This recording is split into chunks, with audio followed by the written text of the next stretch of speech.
dudes. Look at my You dudes. dudes. You dudes. Jeez, man. All Give me right. some time. It's been 30 minutes. We should be live. Here we go. Boom.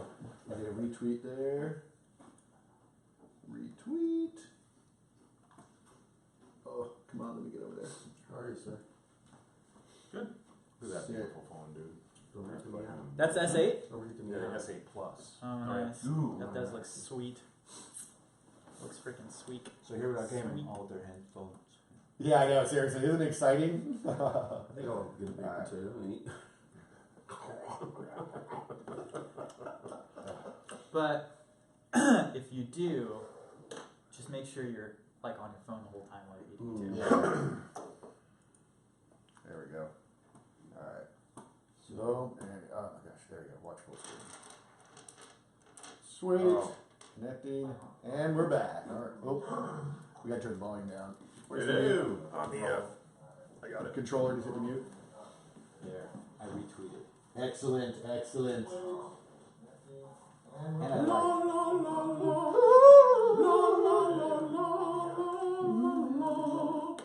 Here we go. All right. How's everyone doing? We ready? We are ready. Fantastic. All right, Ready. all right. So let's kick this off like we normally do, gentlemen. Grab thy mugs. To victory! Yeah. All right. So we talked to our friends that are watching. This is going to be a actual play now. We're done practicing. And anyone who's familiar with Real Chaotic Good, we have a YouTube channel. And we put out a show called The Unwanted Campaign. It's set in the Pathfinder universe. We have since moved rule sets, though, over to Open Legend, but we're still playing the Pathfinder universe. Same thing. But this is our home adventures because we have friends that work behind the scene and they still game and we like to game with them. So we're going to let you just do a peek in on our home campaign. It is the same universe as The Unwanted Campaign. This adventure takes place 8 years before. So you might see some of the same characters, but it's 8 years before. Keep that in mind. And so, like I said, we have players that are already members of the Unwanted Campaign, plus a couple new faces here. So we have Ivandar, we have Brax, Fox, and then Cheetah, who we call our Master of Coins, and Lassadar, who does production. So they're all playing characters. We'll do the character introductions in the game. To catch everyone up, though, now normally I'm not a big fan of huge narratives to start off something, but in this case there's just so much information and stuff. I'm unfortunately going to do a little bit of reading, get everyone up to speed, including the people that are watching it. So bear with me on that. It's something I normally don't do. But so try not to gloss over in the eyes. I tend not to do it just because usually I'll look around and they're like, oh my god, more words. I want to roll damn dice. So yes. So but in that spirit, there is a lot of information. I want to get everyone up to speed. So bear with this, and here we go. Let's kick this off. All right. So previously, from the pages of the book Thassalon: The Fall of the Old Gods, authored by the Kit. Oh! That guy, he's a good writer. Let me tell you. He is. It was the gods of old that willed the Sahedron to be forged, an ancient and powerful artifact crafted for the ruler of the Thassalon in the shape of a 7-pointed star. Though the Sahedron was a holy relic unto itself, the true power of the artifact lied in its components, its 7 shards, each a divinely crafted relic unto itself, which proudly showcased its god's finest trait. By emanating its divine sponsor's core trait, each shard supplied a different divine aspect to the whole, making the Sahedron an unstoppable and unwavering force for good. With its strength, the Thessalonian Empire reached its pinnacle. 7 divine traits, 1 artifact. Now, as happens time and time again, power is coveted. The Sahedron makes no exception to this universal law, for the Sahedron wielded immense power, and because of this, those who lusted for power were helpless to the artifact's seductive call. History records that plans were put into action to lay claim to the power that the Sahedron held. This treacherous plot took the combined efforts of 7 rune lords to scheme a trap that would ultimately allow each of them to taste the sweet power that the ancient relic had to offer. The plan was put into action. The owner of the ancient artifact betrayed, and the Sahedron was broken down into its 7 core components, 1 for each betrayer. The 7 rune lords each gleefully claimed their prize, and with it in hand, they wasted no time using their shards to rise to power and rule. History also records that from that day forward the name Sahedron was forbidden to be uttered, and thusly the Sahedron was strictly referred from then on as the Shattered Star. Corruption and lust for power is a plague, and it didn't take long for its vile influence to tear the Thessalonian Empire to shreds. As the trade of evil twisted the divine power of the shards to their wicked ways, the host of the shards themselves, the gods of old, lost power, and over time became so weak that their divine call can no longer be heard by the mortal realm. Evil consumed itself as the world burned. Entire races of species fled from the realm, and the devout followers of the old gods became no more. Until the fateful day that one of the shards was discovered. Dun, dun, dun. Dun, dun, dun! Welcome to part 3 of the Shattered Star. So we've already played 2 adventures in this campaign, and what I'll do real quickly is just do a rundown of what happened in those 2, so everyone's caught up, and then we'll begin. So in part 1, Segrevius, which was Mason's character in Brax, while searching for a Thessalonian treasure in Conjura's Rest, came up with like a little rare treasure that the kid was looking for too. There, you ended up rescuing an unconscious human male, which was later learned looked identical to Lassadar. So Lassadar has a twin. You brought it back to the Pathfinder Lodge, met up with Sheila Hydemark, who runs the Pathfinder Lodge in Magnamar, and she had a job for you right away because she had a contact who claimed to have come across an object of much interest to the Pathfinder organizations and sent you out.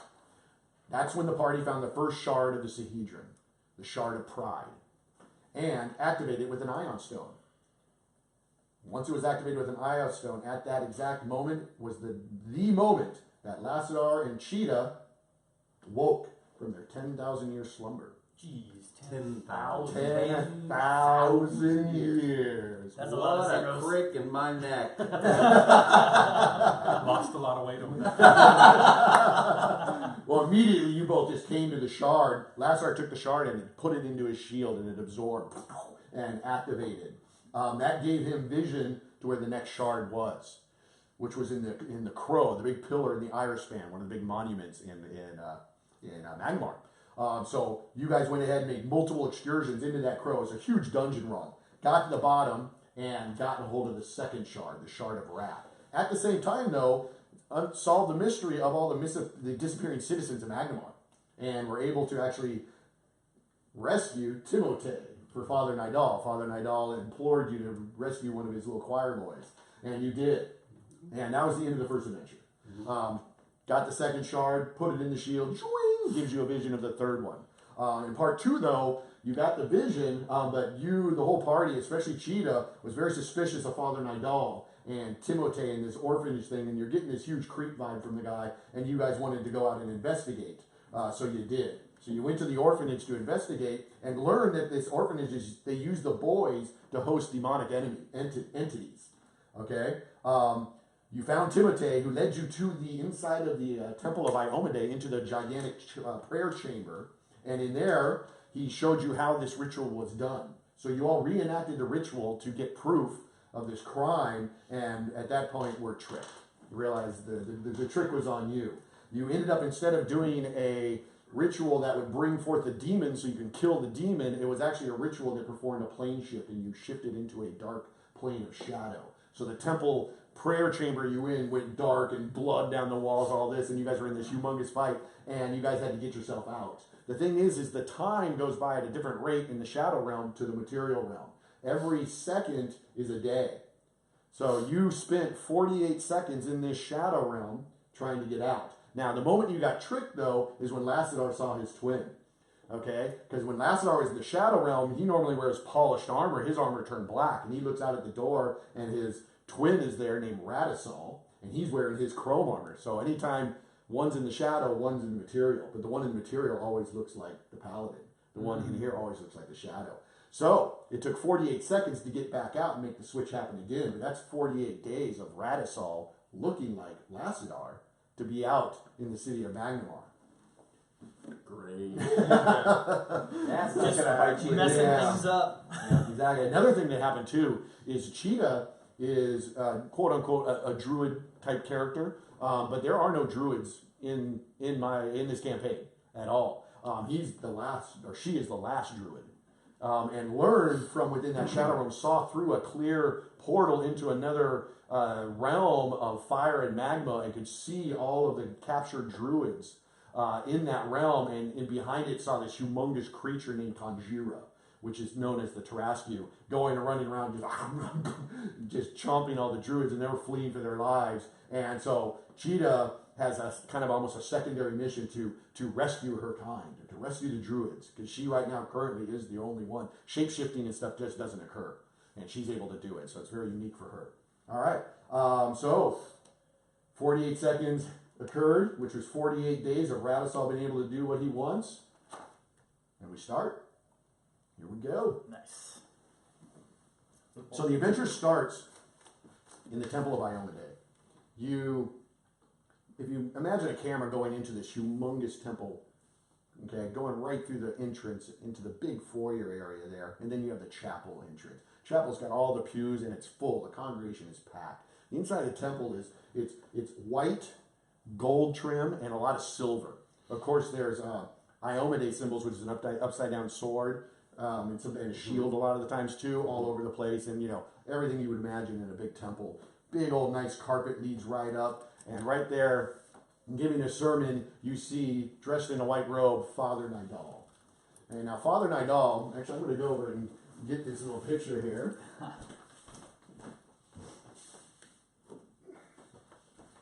Father Nidal is a character from the Unwanted campaign, and Eric, I believe his last name would be Boucher. He was kind enough to give us a drawing of him. Hopefully that shows up. Let's see if I can get it. Let's see. Yeah. Here you come. Oh, yeah, here we go. Boom. And so we got this beautiful drawing. So I'm just going to set this out here. Put it right here. And this kind of gives us an idea of what he looks like. He wears white robes with the symbol of Iomedae. You see he has a medallion, an amulet around his neck that he holds very dear. It has some arcane symbols, 4 to be exact. He has long flowing black hair. He has a very creepy vibe. And he talks in a southern accent. And he's giving a sermon to a full congregation and goes, "Now, I know what you're thinking. You're thinking, Father Nidal, how many times do I have to listen to this sermon? Well, as many as it takes. Because if that's what you're thinking, then you're missing the point. I had to lose it all before I saw the light. Do you know why? Because I succumbed. I succumbed to temptation. Now, any man can walk towards temptation, but it takes a real man to walk away." And at that moment, behind him, about 10 to 15 feet, are the grand entrance doors, gold doors, shaped in an arch, probably about 25 to 30 feet tall. They open. That goes to the prayer chamber. And the party steps through. Boom! You just escaped the shadow plane. What's the look on his face when he sees this? Well, he turns around, he spins around, and he looks at y'all and goes, "Pathfinders, welcome back." Now, we can imagine that scene now. The door opens and boom, coming through. So out of this, we have 4 of the characters here. Your character is not in this because you weren't a part of that. So let's go to your character first. Introduce your name, describe yourself, and what do we see? Grigsnack is a goblin. His name is actually Grig. He is a goblin who rides in a large turret-like object on the back of a centaur. The centaur is named Snack, so they just call him Grigsnack. He is a constable of Magnamar. Okay. But he is kind of an unofficial constable. Okay. They want him to keep the peace, but the city is wary of giving a goblin and centaur any real power. So they're asking him to enforce the law, but they're not really giving him power to do so. Mm-hmm. But they usually send with him a couple of regular guard guys, so when he does things, they can enforce the law. Okay. So you hand it off to them. I have to, you're under arrest. Go arrest him. Right. Now, you work technically for the city, but the guards work for the Lord Commander of the Right. Watch, of the City Watch. You guys don't get along. No. Yeah, but he has no direct authority over you. There's also, you kind of think that these guards that he puts on with you all the time are also watching you. So, yeah. They're also usually idiots. Yes, and they're not with you right now because you... they're highly trained. Ode to Bob. They're highly trained Mike, now. yeah, I know. Okay, well they came. Well, there's 3 of them were with you when you went into this shadow realm. How many are with you now? I believe none. Because again, idiots. Just wanted to clear that up. Yeah. All right, then we go over and we see. Brax. He is a large, lumbering half ogre, approximately 7 to 7.5 feet tall. Always an angry look on his face. Carries a extremely large axe and an extremely large ballista as a sidearm. All right, that's a sidearm. I love that. All right, and then we go over and we see your character. So Cheetah currently was in human form when we came back. So, Okay. So you see a female, approximately 6 feet tall, Okay. 125 pounds, Okay. walking out, very tall, very slender. She has cheetah tattoos, basically up and down her arms. Her hair is a reddish black color, kind of streaked down the sides. Her eyes, when you look at them, almost look cat-like. You know, more towards a cat than even a human's eyes. She wears black nail polish on her hands, on her hands and her feet, which just glare out. They stick out like a sore thumb. And in addition to that, she has a choker that's wrapped around her neck. And on that choker, there is 7 stones. They just look like gray stones most of the time. However, whenever she is near Lassadar, 2 of those stones kind of twinkle. Okay. So they twinkle in different colors. Right now, the 2 that are twinkling, she has a pinkish yellow. The yellow is almost like a dirt color. Okay. And the pink, and it kind of goes back and forth. And the other one is like an aqua blue and a white, and it'll twinkle that way. Okay. However, when she gets away from Lassadar, then it just looks like a gray stone again. Okay. And when they're twinkling like that, that's because those are the same colors as the 2 shards. Yes, as they well. match the shards on his shield, Okay. which I'm sure He'll enlighten us. Yeah. Okay, and then we have your character. So Lassadar is a strikingly good-looking paladin of tall stature and thick. His armor is full plate mail. Okay. Extremely shiny, looks almost magical. Okay. He carries with him, on his side, he has a longsword, but he carries with him, almost prominently displaying it out in front of him, is his shield. And his shield has 7 shards. Okay? He's a follower of Lisela. Okay. 2 of the shards, actually, though, have been almost embedded into the shield Okay. and glow Okay. at times. Right on. So, At times, okay. and you can tell there is kind of an unspoken connection with Cheetah. Okay. But at this point, his steely blue eyes are lasered onto Father Nidell as he approaches with force, but not aggressively. Okay. So you move He forward. is You're anywhere from like. Yeah. As you come forward, he's on now. Hold your horses there. Why you so angry? Father Nidell, we must talk alone.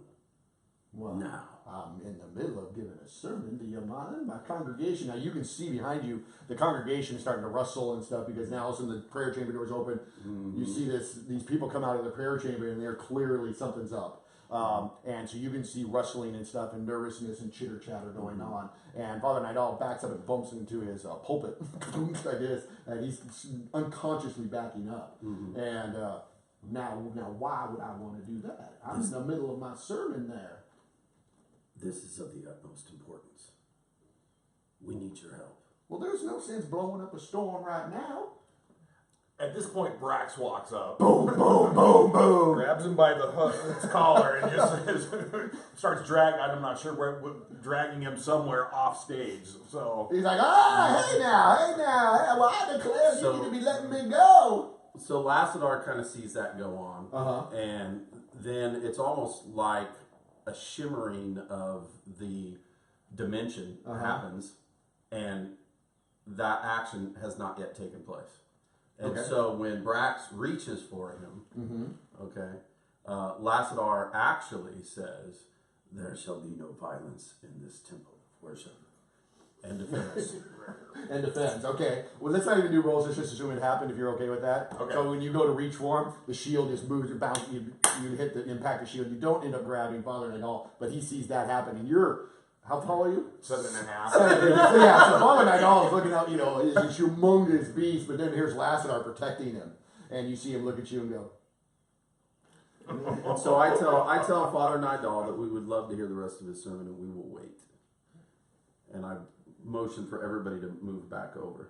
okay, and you see as you guys, well, you have to go down now into the congregation. Okay. What you see is there's a gentleman who actually has stood up, okay, and he actually is wearing plate mail armor as well. And you guys are very familiar with this guy. He's a big, long, he's a human. We've seen him before. You've seen him before. He wears a big badge of rank with a lot of chevrons on it. He is the Lord Commander. He wears a big handlebar mustache that goes down like this, black. Has some silver in it. He's got a weathered face, and he's seen plenty of experience. He wears a big, long cloak as well, and he's there at the sermon because he never misses church at the Church of Iomade ever. And he's all, you can sit over here. And then goes ahead and nudges, like, tells the congregation to, like, make some room and stuff. So you see people trying to make room here and leave you seats. And then Grimstep, he points right next to him. Sit next to me. Kind of hard to sit. And now, again, you look like a goblin Yeah, with a he's a cigar. little goblin, you know, he's got kind of an engineer. He's got like engineer caps and he's got straps and gears. He's got this giant cigar that he's always puffing on. Where's my men? They would be back in the chamber? The prayer chamber? Yes. You're welcome to go look for them. It actually makes it to him. Yeah, he doesn't look happy, but he still doesn't know what to think. So he just takes pause. There's room for you all to sit. Yeah, I'm sure he goes around the Lassiter side winks of you. at Brax. Does what? Winks. Okay. Well, Give me a description of Father Nadal again. Father Nidal, here's a beautiful description of him right there. What's around his neck? That is an amulet. What is it made of? It's gold, so it's about this It's big. metal. It is metal. That is Oh, correct. yes, it's warming up. Oh, you heating that thing up? Oh yeah. Okay. I'm gonna catch him on fire. Jeez. Okay. All right. So he starts to give the sermon, and then you start to see beads of sweat on his head. And the butterfly. Yeah, he's like this, and he rushes the sermon, and then, oh, thank you very much. All right, y'all. Now you just let me blessings of Ioma days be on you all, and have a great day. And everyone gets up and then vacates out, except the Lord Commander. He's not going anywhere. In fact, you see he has his retinue. You can see him posted at different exits, and they kind of step in and take a step in, and they're actually in there. You probably estimate about 8 men, armed, crossbows. They also carry spears, and they have swords on their side as well. And they seem to be wearing like chainmail armor. Great. So Lassiter asked Father Nidal again, can we speak in private? It's very important. Where would you like to speak, Pathfinder? Your choice. How about outside? How about inside? Because, as everyone knows, Magnamar is the city of monuments, and it is a high crime to perform any acts of violence in a monument to Magnamar. I prefer the safety of my temple, if that's okay with you. How about we go over to the orphanage? Hell no. Why do I want to do that? Heavens to Betsy. I'm certain that there's some young boys over there that would like to have a little talk with you as well. Now, I know you're as pretty as a peach, but you need to hush your mouth. Oh, that amulet's getting a little warm again. All right, hold your horses now. All right, we'll go talk wherever you want. Wherever you want. What do you want to talk about? Gentlemen? I'm not even here. Yeah. That's true. Take him out front. Okay. Go out front. This big stairway. You go down. Is there a courtyard? Have we been Yes. to this church before? You have been to this church. Right, You because did this in is there. where Timothy was, Mhm. Yeah. right? So is there a courtyard that is outside of the temple Yes. and outside of the monument? What would be considered the monument? Who knows? Who knows? You'd have to guess. Well, on we that. would. You would? Do you know the city? You know the boundaries of the temple? What would be in court? I would think so, yes. Being a constable of the city, I would Exactly. I would be aware of Okay. Is the outside in the street considered part of the monument, or is it just to the doors That or the is a steps? great question. Okay, so let's do a check on this. Okay. This is a good time for a check. I'm going to give you advantage because you are constable of the city and you're very knowledgeable in that. But you need to make I believe it's a learning check. Okay. Is it learning or reading? Or is it learning? Or logic? No, well, logic is puzzle solving. Learning is what you know. So I'm going to ask for a learning check. on Gotcha. this. So do learning with advantage. Now, do you have how many dice do you have in that? I have die 6. Okay. 2 die 6. 2 dice 6, and then roll, and you keep the highest. You're going for a DC 15. DC 15. And would be- okay, so you keep the 6. Yep, and we explode the 6. Okay, got 6. 6 explodes. Another 6. Yeah. Nice roll. You kick it off, baby. Yeah. You got it. All right, so 12, 13. Yeah, in your mind, the as long as it's behind the big gate, that would be considered the temple, and the orphanage is in that also. Got it. So that would be the. we have to leave the gate, the and temple. go, yeah, grounds. probably head over to the. So outside the building isn't going to be enough. Should we go to the frothy? No. Sure, we can just talk to him in the street.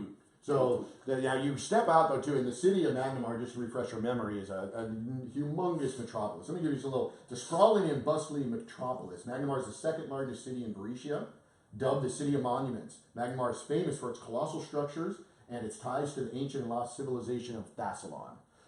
You have different areas. The city is actually on 2 levels, and you have the sea cleft, which is the top level, and the summit below. Or actually, no, that would be the other way around. Oh, whatever. No, you have the summit and the shore. I'm sorry. Okay. And then the sea cleft is the 300-foot tall cliff that separates the two. You are on the upper area. You guys are in the summit area in a very nice district, one of the higher, ritzier districts that you're in. Highly patrolled by town's guardsmen and people who obviously are dressing in fine threads as they go around there. And not It's a completely very crowded. safe neighborhood. Very safe neighborhood, exactly. So you go out to the courtyard. And As we're walking out to the courtyard, Lassadar whispers to the group that my biggest concern is what my twin has done since we've been gone for 48 days. To me. It's going to be to me. So Yeah. we've got to be really careful, guys.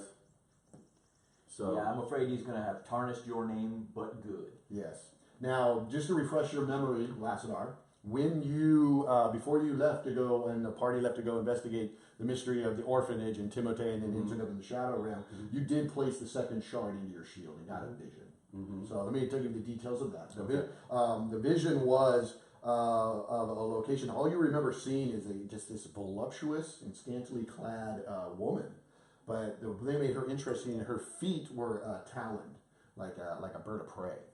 So she's voluptuous, gorgeous, and then there's these feet, which are bird feet, almost like a harpy, but not to the extent that a harpy's legs go up. So they're like lower half this, and just about the ankles down, or the ankles a little bit up between the knee and the ankle. It turned into that. And then she has holding forth one of the shards of the Sahedron out like the, almost like the torch of the Statue of Liberty, Lady Liberty holding it up. So she's holding it up, and you saw this vision. And then that's all you saw. So you hadn't had a chance to investigate too much, but you told Sheila Heidmark about it, and then she went in to go with Kit, who's her best historian, and they were looking into it while you guys went and did that. So that's just so you know where you're at on that. And it's been 48 days, yes. Well, I'm afraid that all that has happened, we don't have any proof. You know, as we're walking out, we're whispering. We don't have any proof. No. We take him into custody. What but we about the can't boy? hold him. That's right. What happened to the boy? I know. Where's Timotei? Timotei is dead. He's dead. Is he? Well, we don't Yes, know. but we don't have Is any proof. he? Was that him? We don't know, but Well, let's go to the orphanage and see if he's there. If he's not there, then we charge Father Nadal with his death. what proof do we have that Father Nidal had anything to do with his death? We saw it. I saw it. Mm-hmm. Lastar wasn't looking. But we It's don't not have, his fault. we don't have any proof. Well, Not not proof. Not proof that would satisfy the Lord We don't need a Commander. constable around. We don't need a goody two-shoes around. You brats! Let's go take I'm him the out. goody Brats, two. go I'm the take him goody out, two dude. shoes. I So would we be more stop, than willing to and slit his throat and knock Lassadar him tells out. Father But- Nidal Okay. that we have discovered some strange happenings within the grounds of his monument. And we want him to know, be rest assured, that we're going to follow it all the way to the end. And he smiled. And the perpetrator will be punished under the law of Lisa. And I would expect nothing less. And we walk away. We have nothing on this guy. We walk away. And as you're walking away, you hear, have a nice day. Oh, if he freaking sings that song. You can, you little paladin. All right. So But we can. Just look the other way. all right, Keep so walking. you head back into the street. You don't get too far. Like literally, as soon as you come out of the gate, you're approached by 3 individuals. They come up, and each of them are wearing a black cloak. And you would automatically know, no check needed. The City of Magnamar's gangs are called Scarny. This is one of the Scarny organization gangs known as the Black Cloaks. You see 2 humans, and one is a dark elf wearing these black cloaks, and they immediately approach, come right up, and they spot you, Lassinar. 2 humans and a dark elf? Yes, so 3 Okay. total. Okay. And they come, Are these gangs? I mean, are they vicious, violent, or are they just depends on which bunch gang. of posers? Yeah, some are cheats, some do, And some are assassins. black cloaks? The black cloaks are known for specializing in investigation and assassination. That's their thing. So they buy and sell information and assassinate if they're paid.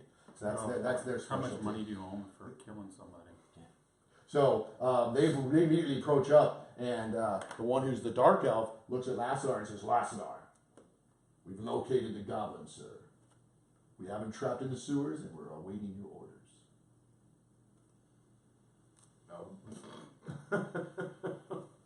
Didn't you want to meet him personally before he died? Take me to him. Right I'll now, do this myself. very well, sir. Let's go. And Now, does everybody want to go, or do some of you want to go to the Pathfinder Lodge? Do we want to split up or all stay together? No, we're staying with you. okay, so going and following the Black Cloaks. Okay, the party follows the Black Cloaks. You go through the city of Magnamar. Now, like I said, it's a vast metropolis. Okay, it's just bustling activity, and what separates the summit with the shore is a huge triple, quadruple wide road, and just massive amounts of business go up and down this road. And this thing's always packed. It's almost like the 405 freeway. It's just nonstop going. So you guys literally you go down there, and you're being led to a dockside district, which is down in the shore and out by where a lot of the seafarer trading goes on, and you're in the docks area. And they take you. It takes a little while to walk, so you were walking for a good 20 minutes. Do we happen to go by the animal shelter on the way so I can check on it? You can check on the animal shelter, sure. It's in the district called Rags End, which is actually down here. So if you were to Okay. veer off, you could head a couple districts. Do you want to do that? I do. Well, I don't know if we can all go together, but I just needed to go check on them because I've Okay. been gone for 28 days, and there's Okay. some people in there that. What are you doing? We're going. Well, he's gone. I'm asking him. What are you doing? No, I'm going to the animal shelter. Okay. So Lassiter do you say anything? Lassiter follows him. Okay, so you're all going to veer off. Okay. Sure, he So tells the me Black he wants Cloaks. to What do you tell the Black Cloaks? Follow us. We have a stop before we get there. Very good. All right, so the Black Cloaks are with you. You head over to the animal shelter. Now you head into Rags End. Rags End is a very one of the lowest. But the rent was so cheap, and you're able to afford your animal shelter there. The first thing you notice when you go to your animal shelter is we'll actually describe what it looks like. What is your So animal what you've shelter? got here is it was just kind of a warehouse that Sheeta went and rented. This is where she takes care of the animals for the city. She does veterinary type work where she takes care of them. Also, it's a shelter like a rescue. So if there's unwanted animals, if there's farm animals, they get hurt. Or she also has a network of people out there in case anybody would be abusing them. Okay. So like the mule. Okay. You know, the mule's owner was Right. whipping him in the street, and she beat Yeah. the crap out of him, almost killed him. Yes. Yeah. So you're that like type of Ace thing. Ventura. You like animals, obviously. Yes. Oh, yeah. Well, that's where she derives her energy. Without having the druid gods around, it's the earth that gives her her power. The animals in the area give her her power. So Okay. she cannot function without them, and so she has a more connection to them, almost more so than her party mates, even though Lassiter and her are tethered to a certain degree. Okay. So she just wants to make sure. Because remember back then, she had enlisted the help of the orphanage. The boys were supposed to come down and take care of it, but she's been gone for 28 days. Right. So So- 48 days. 48 days. 48 days. Yes. Never mind. 48 Now, is days. the entirety of the animal shelter covered? Or So is any it was outdoor areas? covered, and when she was there, when it was getting started, she would cast entangle on the front, which would cover it in vines, so you Okay. couldn't really would tell it was there, but it was up and down. But once it was open, I mean, it was pretty much just there was a door there, and the animals were inside. So do the animals see sunlight, or are they always in? No, there's in, light, there's windows. You know, There's it's like a windows. barn. It's like It's a like giant a barn. barn. Okay, Yeah. understood. Okay, cool. Well, you head into the barn, and the first thing you Hold realize. on. Hold on. Lassiter does not head into the barn. Okay. He stays outside with the two. Well, then the Black Cloaks accompany you, Yeah. and are standing there, Mhm. just kind of impatiently. And Lassiter tells him this will just take a minute. It's very important. Okay. Cheetah, you go in. Does anyone accompany Cheetah, or are you guys staying No, outside? I'm staying out with the Black Cloaks. Okay, you stay out with Black Cloaks. What are you I'm doing? going with Cheetah. Okay, so Brax and Cheetah enter in. The first thing you notice, though, is the noise. You walk into this barn shelter. It's packed with animals Okay. of all types. Stray dogs, cats, birds, squirrels, anything you can think of. It's going crazy. And you built a front little counter area for people to go in and register their animals and turn them in for adoption and so on. And remember Roger? from the orphanage. The little Yes. red, the little redhead with freckles. Kind of looks like one of the little rascals. He's actually behind the counter right there. Nice. And actually, he's actually on the edge of the counter, I should say, but he's toe to toe, nose to nose with a little halfling man who are now the same size. And the halfling has like a bald head on top. He has some hair on the side that's grown long, and they're literally face to face. And the halfling has a really surprisingly deep voice, and he's like, "I'm not leaving here until I get my payment. You're 2 weeks late." And you see poor little Roger, who's 8 years old, getting chewed out by this halfling adult, and he's all, "Father Nidal says he'll be by in a few days with your payment." And then he looks at him, "Oh, Cheetah! Cheetah!" And he sees you in your glorious female attire. Absolutely. And then you spin around, and you see the halfling who is the grains vendor that you purchased a lot of the feed from Okay. before you did all this, when you set up the shelter, and you were supposed to have a net 30 agreement. It's been a little late. And he looks and he's like, "Where's my money?" Let's go to the bank. Well, you don't need to go to bed. You got money now. All right. Here you You go. owe him 30 silver, so. All right, here you go. And here's next month. Just keep it coming. As long as they're here, you take care of them. I'm good for it. And wait, I'm a little late. Here's a late fee. Throw him another couple silver.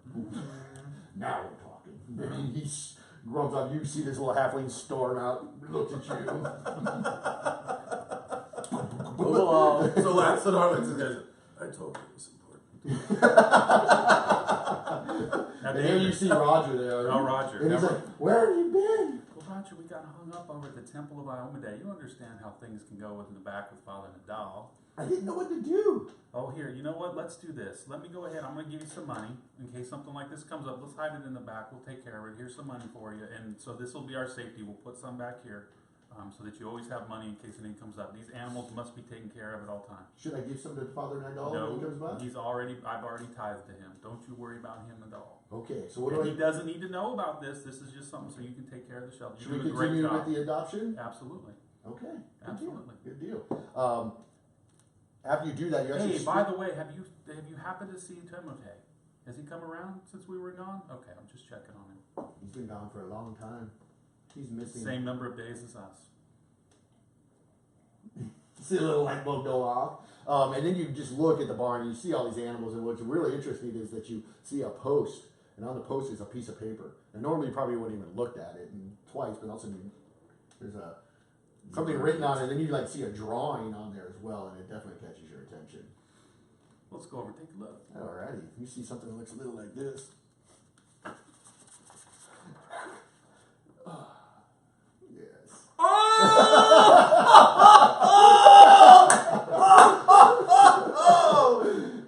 I thought it was a wanted sign for me. That's even, dude, that's low. Allow me to read this, That is so freaking our viewing audience can see what's going on. So as we learned, Cheetah has a shelter for the poor animals, but has been gone and absent for 48 days. Roger, this little boy, is one of the members of the orphanage, and has been caring for this facility. And when Cheetah was originally gone, there wasn't any animals there. Now it's overflowing. So Roger obviously needed some help. Looks like he went to Father Nidal for it. I did ask Father Nadal for the help. That was before he Oh, totally yes. freaked me out. So there's a little sign. He's supposed to have been posted throughout the city. It says, "Food for the animals. Open your heart and change an animal's life." Yeah, where'd that money go? A new shelter has sprung up in Rags Inn that is overflowing with lost animals. These poor creatures need to be fed and to find new homes. Please help by bringing your generous donation to the Temple of Iomade so we may feed these poor creatures and grant them new life. May you always languish in Iomade's blessings, Father Nidal.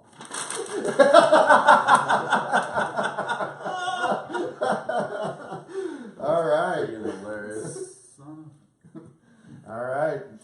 What would you like to do? I'm going to need to lease more space, but I'll take care of that later. Okay. All right. Off we go. Thank you for stopping. Appreciate it. All right. Son of a bitch is stealing my money. You saw that piece of paper go fly. The parchment. All The right. cheetah walks out. It's like littering. Pick it up.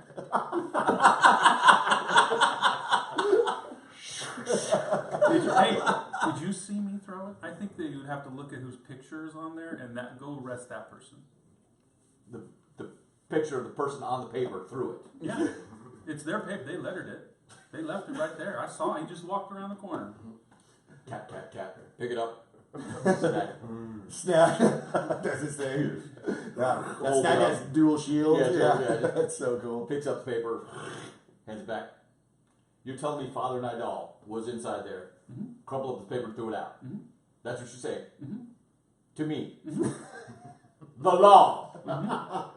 All right. Pulls out a little pencil. Lassadar says, enough. All right. Moving along. Where you go? We're following The Black Cloaks. the black Okay. cloaks to They head you to the dockway area. You head down. You actually end up going under. Now, what you have here is one of the other monuments of Magnamar. You're a little familiar with it. Some of you like Brax, especially. It's called the Iris Span. It's this humongous bridge, massive bridge built 10,000 years ago for giants. It's since gone to ruin, but there's still pillars that go out into the water, and it's crumbling ruins. But underneath that, okay, is an area called the Shadow, and that's probably your most scum and villainy, irreputable area there is. They take you down into there, and what you end up finding is you come up to approach, and it's an obvious sewer entrance that you can just walk. It's like literally you can just walk right into it.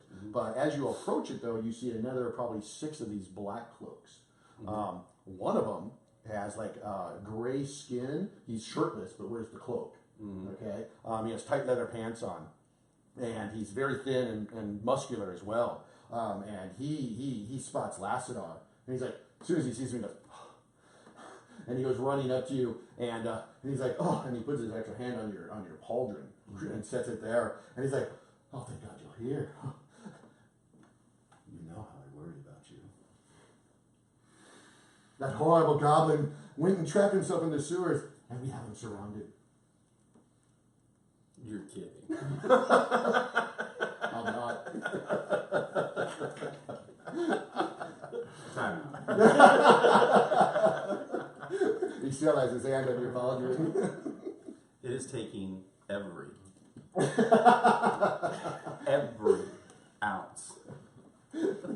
48 days, baby. of my holiness.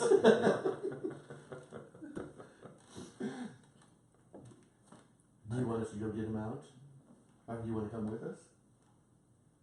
Yeah, why don't you go down to the dark sewers with him? You guys can have a great time. I look at the crowd. I look at the guys looking for a sign of whether or not we should go or have them bring them to us. Do you have any more information about this goblin, Lassadar? None that's important right now. I kind Let's of go. give the eye to like the black cloak. Okay. Let's go. Where are we going? To Inside? see the goblin. Oh, very good, very good. So you literally walk into this ginormous tunnel. Everything starts going dark as you get deeper and deeper in there. There is no light source in here. So once you get about a good 50 feet, it's starting to turn pitch black. What would you guys like to do as far as light conditions? Lassadar mumbles where nobody can hear a prayer to Lisala, Okay. and the shield lights up Okay. So and you casts light. Okay. At what level do you want to cast it at? What power level? Let's see. I think I can do 6. Yeah. That would be 30 feet plus another 30 feet Right. of light. Yeah. So at 6, that's a DC 22. Right. Make a check using creation, right? Yeah. All right, here we go. Number 22.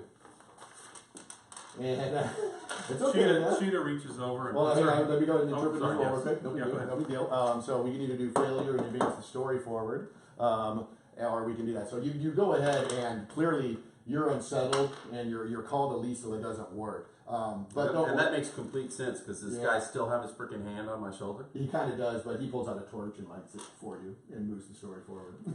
Don't worry, I got you. I know how you don't like the dark. Always. So this is.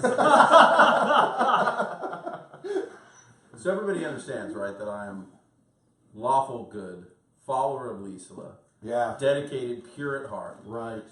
and now he's. And he spent 48 days stomping on your reputation. That is correct. That is correct. So you now have light. You're able to continue down the smell of the sewers. You obviously have the trickle of water down the middle, and it's it's like a round tunnel, a big giant, almost oversized pipe, and slow moving, stinky water is there too, and the smell is no good. It's just awful as it penetrate your nostrils. And you move through, and you're going about another 50 feet into there when suddenly Brax holds up and stops in his tracks. And you look and you see a really weird look on his face. Brax, when you're walking, what happens is you hear a voice echo through the tunnels. Can I tell where it's coming from? No, it's kind of just reverberating throughout the tunnels, and it sounds something like, "Ring around the roses, singing in the rain. No. Always makes you late for supper." Now, has Brax told us that story? It hasn't happened yet. It did happen, because this is 8 years ago. Before it happened, that was 10 years ago. Yeah. So this is an incident that happened So has about 2 Brax, years ago. has Brax ever told us the story? That's up to Brax. Brax, have you revealed Probably this story? not. He's not much of a talker. Okay. So That's why he it's stops horrific. and you see the face. What does your face look like when you hear it? Is it a goblin? No, get ready for shit. Cheetah backs off into the tunnel into the darkness, Okay. and she will transform. Okay. Now, did you go with the minor action because it's normally a focused action to transform? No. Okay. It's a focus action. I It's know, a that's full everything you round, got. Everything. Okay. Cool. Well, now the black coats. Do you rejoin the party, or do you stay in the back? You stay in the In the back darkness. in the darkness. Okay. Very good. And of course, the black cloaks are. Everything's come to a stop, and they're kind of wondering what's going on. Okay. And your So friend is like, "Shall we go?" Now, by the way, only Brax heard that. No one else heard any of oh, that. so then Lasso looks at Brax. Brax, you okay? Something bad. Bad is here. So.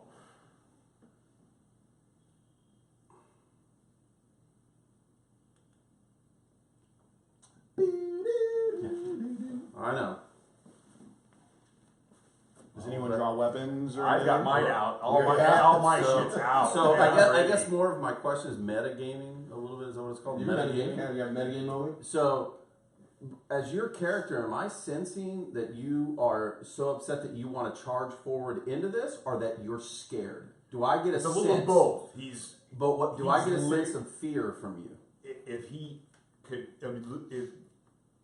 emote fear, yes, there's a fear sense to him, but he also, you can tell there's something like that has happened in his past that he wants to resolve, and he wants to kill whatever the source of his angst is.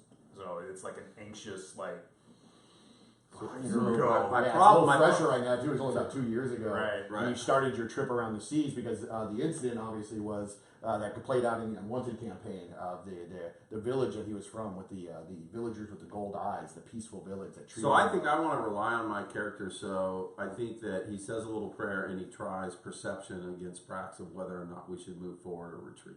Okay. So Based on what he sees, is it more fear or is it more, let's deal with this now? Okay. So why don't you go ahead and make a perception check? Okay. We'll do DC 15 for this check. You get more dice, boss. What's your perception? 0. 0, so you get a die 20. Yeah. 6. Okay, so So- 6 isn't high enough, but we can do success with the twist. Yeah, you see concern. He's obviously pulled out all his Right, weapons, right. and he's at, but it's like go time. it's like no time. But it's Rax. He's a beast. So your feelings are that you could progress forward, Okay. and you've never been one to avoid a fight. Right? No, not me, but I'm just wondering. Okay, on me. And we start marching forward. Let's go. Okay. Okay, I will go. All Go. right. It doesn't take me to go much further down, and you turn and make a big striking right turn.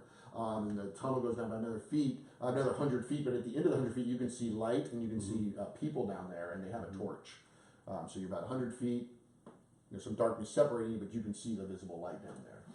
Okay, so Well, Are there any other we ways make- down there? Or is there one tunnel going? This one tunnel was going that way. There was no other way to go. Okay.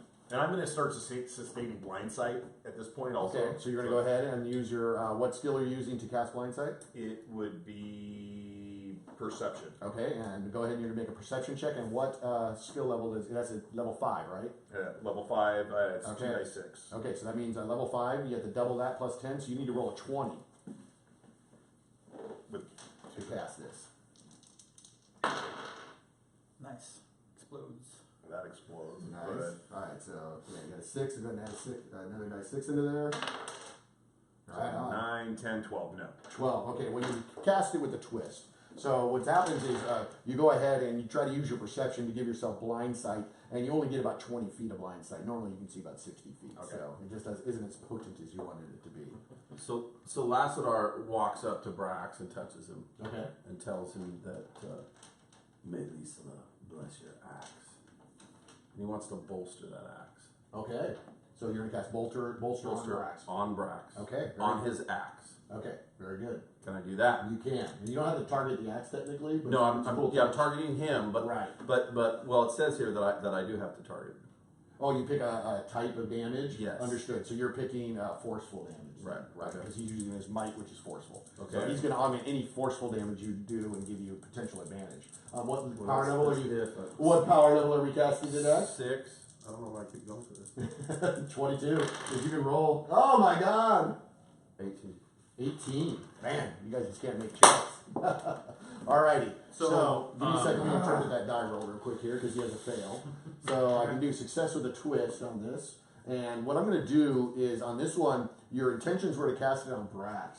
But like I said, you're mixed up right now. Everything's going so far. And what happened is you made a connection with Brax, but you also have someone else touching you, and you accidentally bolstered him. You bolstered your buddy. My buddy. All And he right. got a little jolt. That's fine. Tingling. So lovely. Okay, That's so fine. So can I stand there and ask him a bunch of questions Well, until you the now, next round? And the next round. I mean, 6 seconds go by. You don't have to maintain it. You can just let it go. Right? Okay. You know, but you can eventually just continue to cast until you get it right. And can I get it? Yeah. So make another check. Let's see. Come on, you can do this. 22. Get those guys going.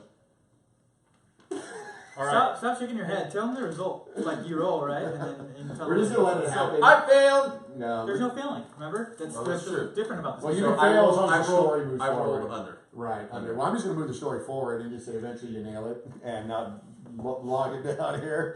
Pretty much And- everyone else in the sewer is feeling really Yeah. good about So themselves. what we yeah, do so is- is no, we somebody else always- got a so- 20-sided die? No. What we do is we do success with a twist where it just takes more time.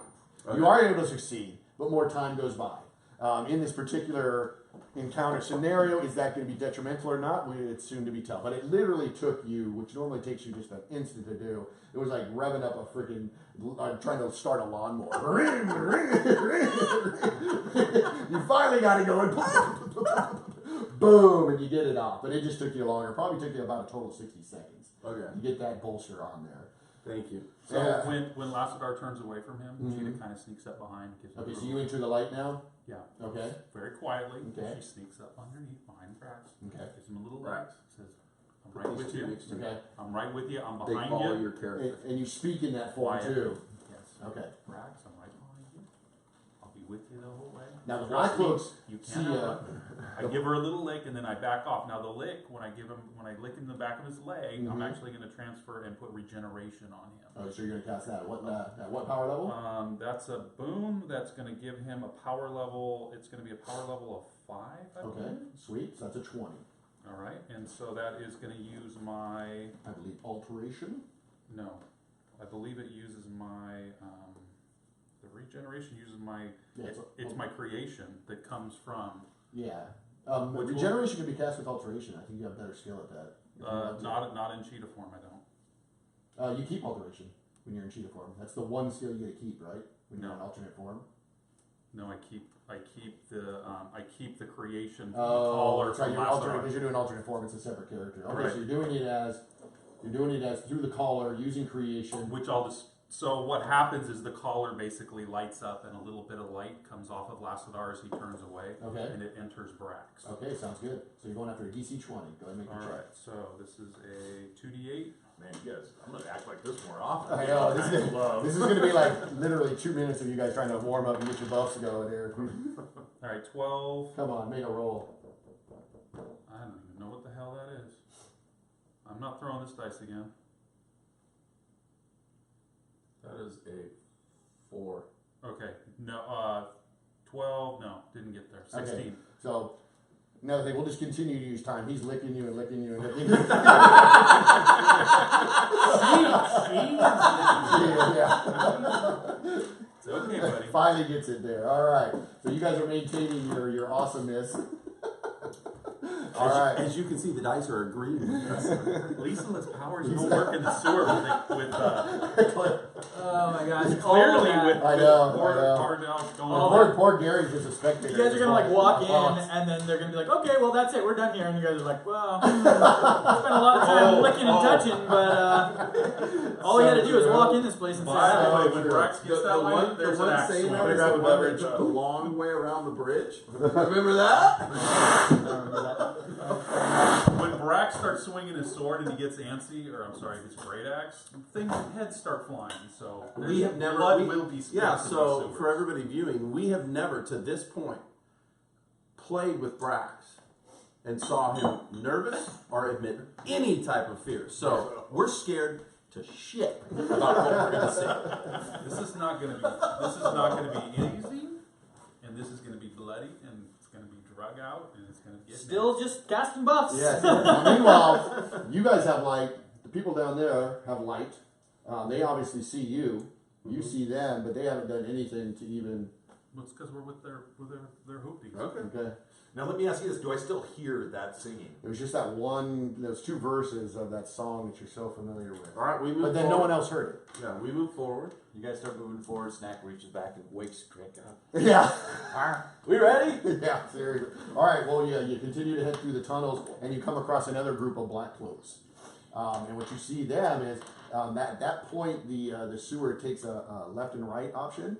They could go right, but then up there's a little alcove up there, and they're standing there with their swords out, and they point to the alcove. He's in there. The alcove has a little stair that goes up into there. You want to crawl up in there? It's like a Can little I crawl fit? space. No, you can probably put your head up there. No, I would say I tell him, get him and bring him here to me now. He's a feisty one. Alrighty, yes sir. He didn't have to say anything. Just the look he gave him was like, All right, the black cloak goes and starts scaling up and looks in the alcove and he's like, "Get on out here. It's not going to end well if you don't." And then you hear, "Go away. I've done nothing wrong. Scram." Did anyone say anything? Look at Lastar.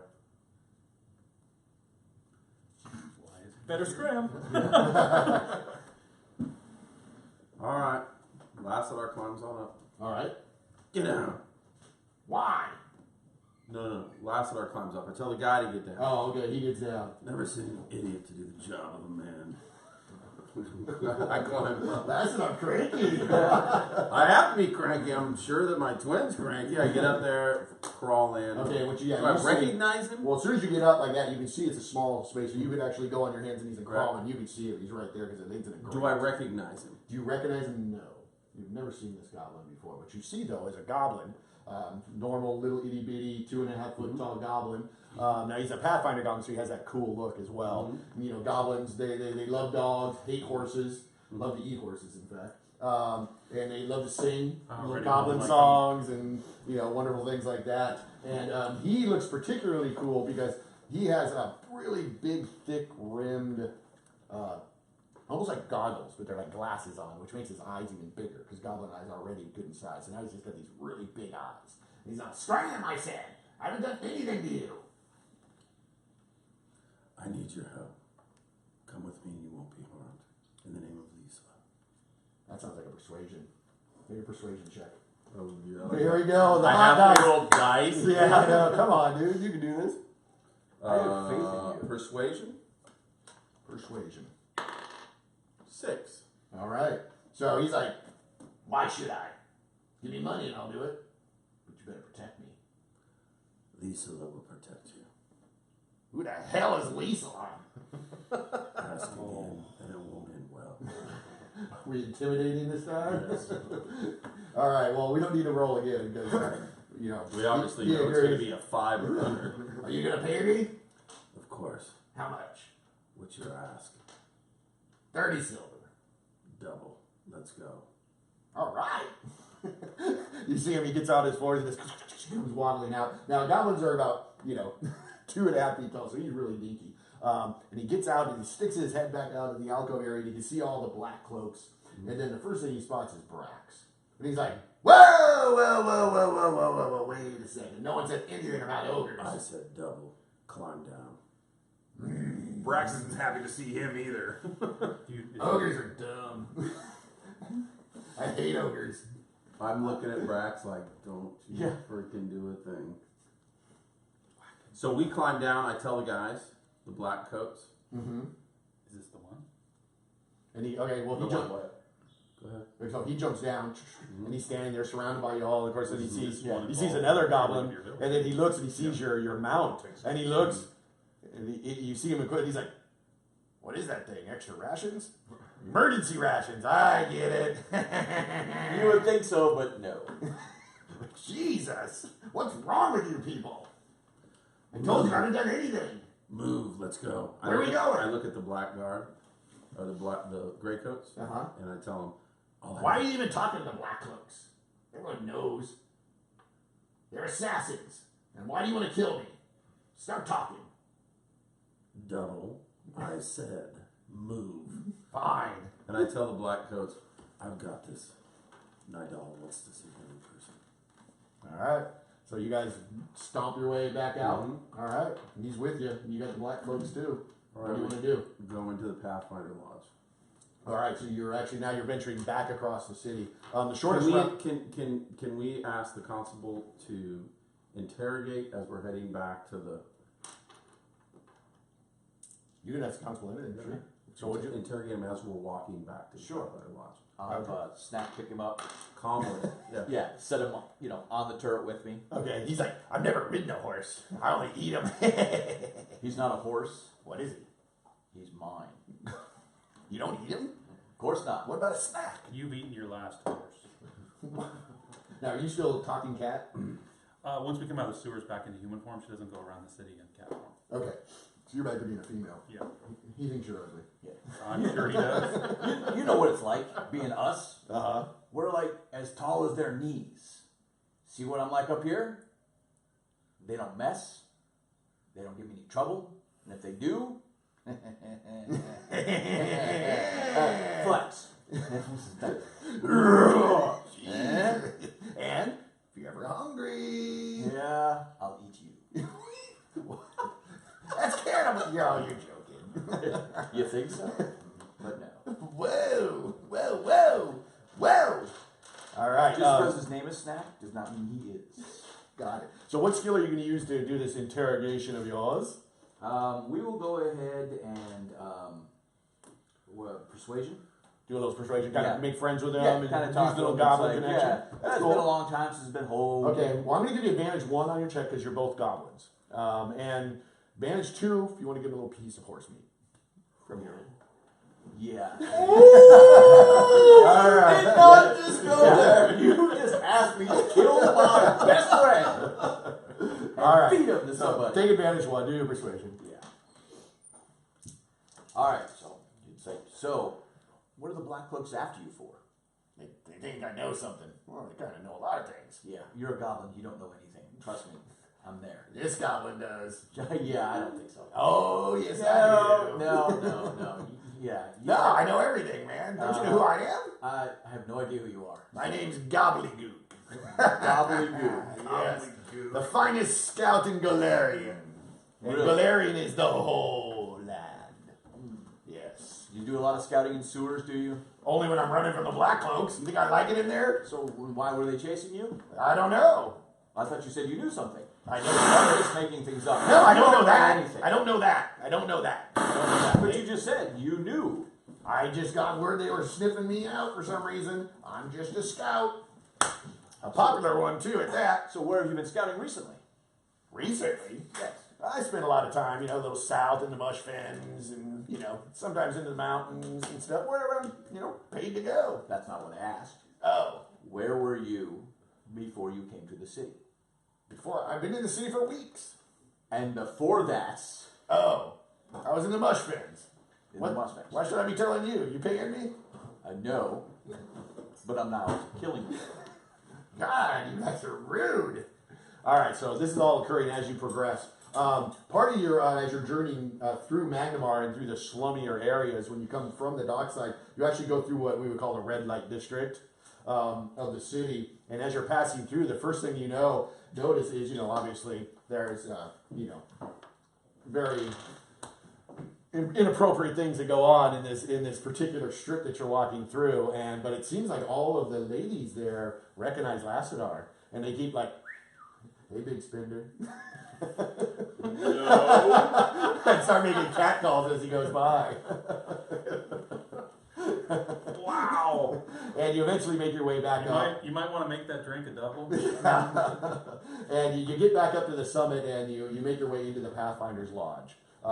So you were able to, let's go ahead and make a check. I'll see if I can give you any more info other than his name. That's how we roll dice! That's right, so that's 18, and that'll be explosion. Oh, yes.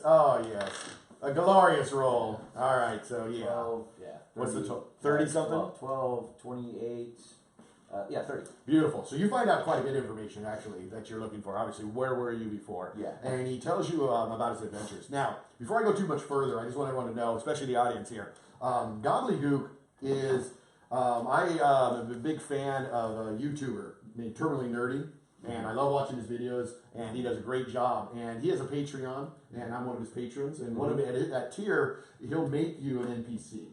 So, first of all, Terminal Nerdy, bam! Thanks, brother. Nice. And he made Gobbledygook. Nice. Yeah, so he did the backstory on Gobbledygook. And so I hope everyone enjoys Gobbledygook and Terminal Nerdy's creation. And his real name is Clay.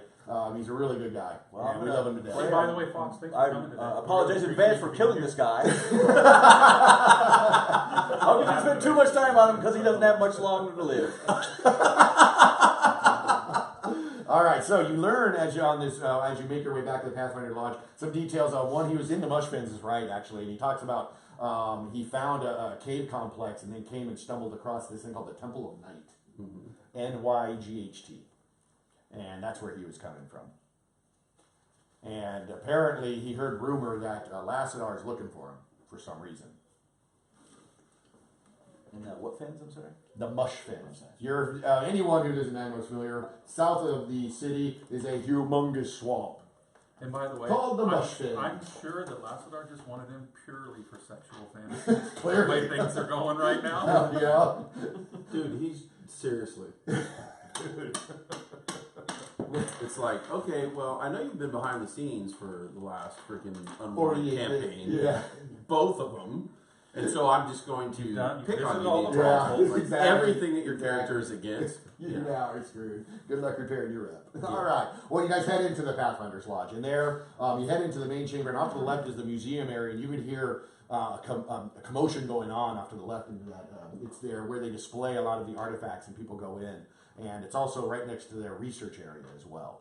And then, of course, if you go straight in, you head into like the dining facility and the meeting rooms, and then also the living We quarters. head towards the commotion. Okay, the party heads towards commotion. In there you walk in, and the first thing you see is Sheila Heidmark. Sheila Heidmark, classy lady, used to be an adventurer. Reputation precedes herself. I mean, she's fully renowned, full-blown Pathfinder. She also runs the Pathfinder Lodge here, collects artifacts, and puts them on display to pay for it, and then funds other Pathfinders and adventurers, and works closely with many adventurers. With her are a couple of different interesting characters. One, describe the Kit first, and then if you would be so kind, describe your new character, Fox. Right. And you guys are right now, just so you know, you're in an argument right now because you guys are talking about an object. The Kit is obsessed with this object called the Paradox Box. And That thing. yeah, he thinks he found the location or found some clues towards it, but Fox, you're kind of like, you think he's out of his mind. He's a bit of a conspiracy theorist a lot of times, and so that's what's going on there. So go ahead and do a little description, and maybe role play a little of that Kit-Fox exchange about this paradox. So who's up first? The kid? Let's leave it up to Okay. to the Fox. So the Kit, I guess you guys wouldn't know this, but the Kit and Fox are actually related. And so the Kit he's very slender, looks frail, not very strong. He's very effeminate, very, very effeminate. Fox is not very similar to that. Fox is pretty cut. He's, for a mage type class, he's ripped, very sullen, downtrodden. He's got a kind of like a dark attitude to him. So they're standing there, they're just kind of talking. Fox has 2 companions with him. They're dressed in complete leather. They have face masks over their face. All you can see is their eyes. Do they look human? They do. They're actually the exact same height as Fox. Okay. And so about that, the exact so same that means build. the kid is human as well. Correct. Okay, cool. And they're both males. They're all males. They're all males. Okay. Fox, I'm telling you, the paradox box. I think I found it. You flip your hair like that one more time, I fucking swear I'm just gonna smash your face in. The thing doesn't exist. How many times I gotta tell you? I don't know why you don't listen to anything I say. Probably because you have those other boys with you. I wish I had a couple of boys following me around all the time. That's disgusting. I agree. Fox looks over and he's like, "Thank you. Can you tell this sissy Lala over here?" And the kid's like, "Excuse me." Tell this sissy Lala. The paradox box doesn't. Do you even know what the paradox box is? I have no idea, but it sounds interesting. Let me tell you about it. This goes back to one of the earlier adventures. Learning? Yeah, just do learning. Nice! Nice, yeah, you nailed it. You got it by 1, 2 by 2. Yeah, you remember it's a Thessalonian object. It was almost like containers, and he would hide valuables inside, but they always had a puzzle to open them up. And yeah, and it'd be a great addition to the collection. So the kid is just, you're the super historian.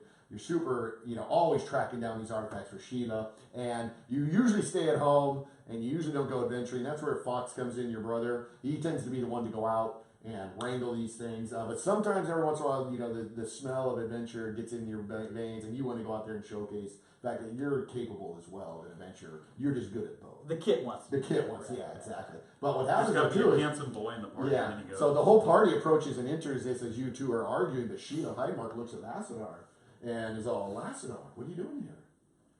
Oh, you caught the goblin. Of course. Good. Well, did you get the information? That's between you and me. Okay.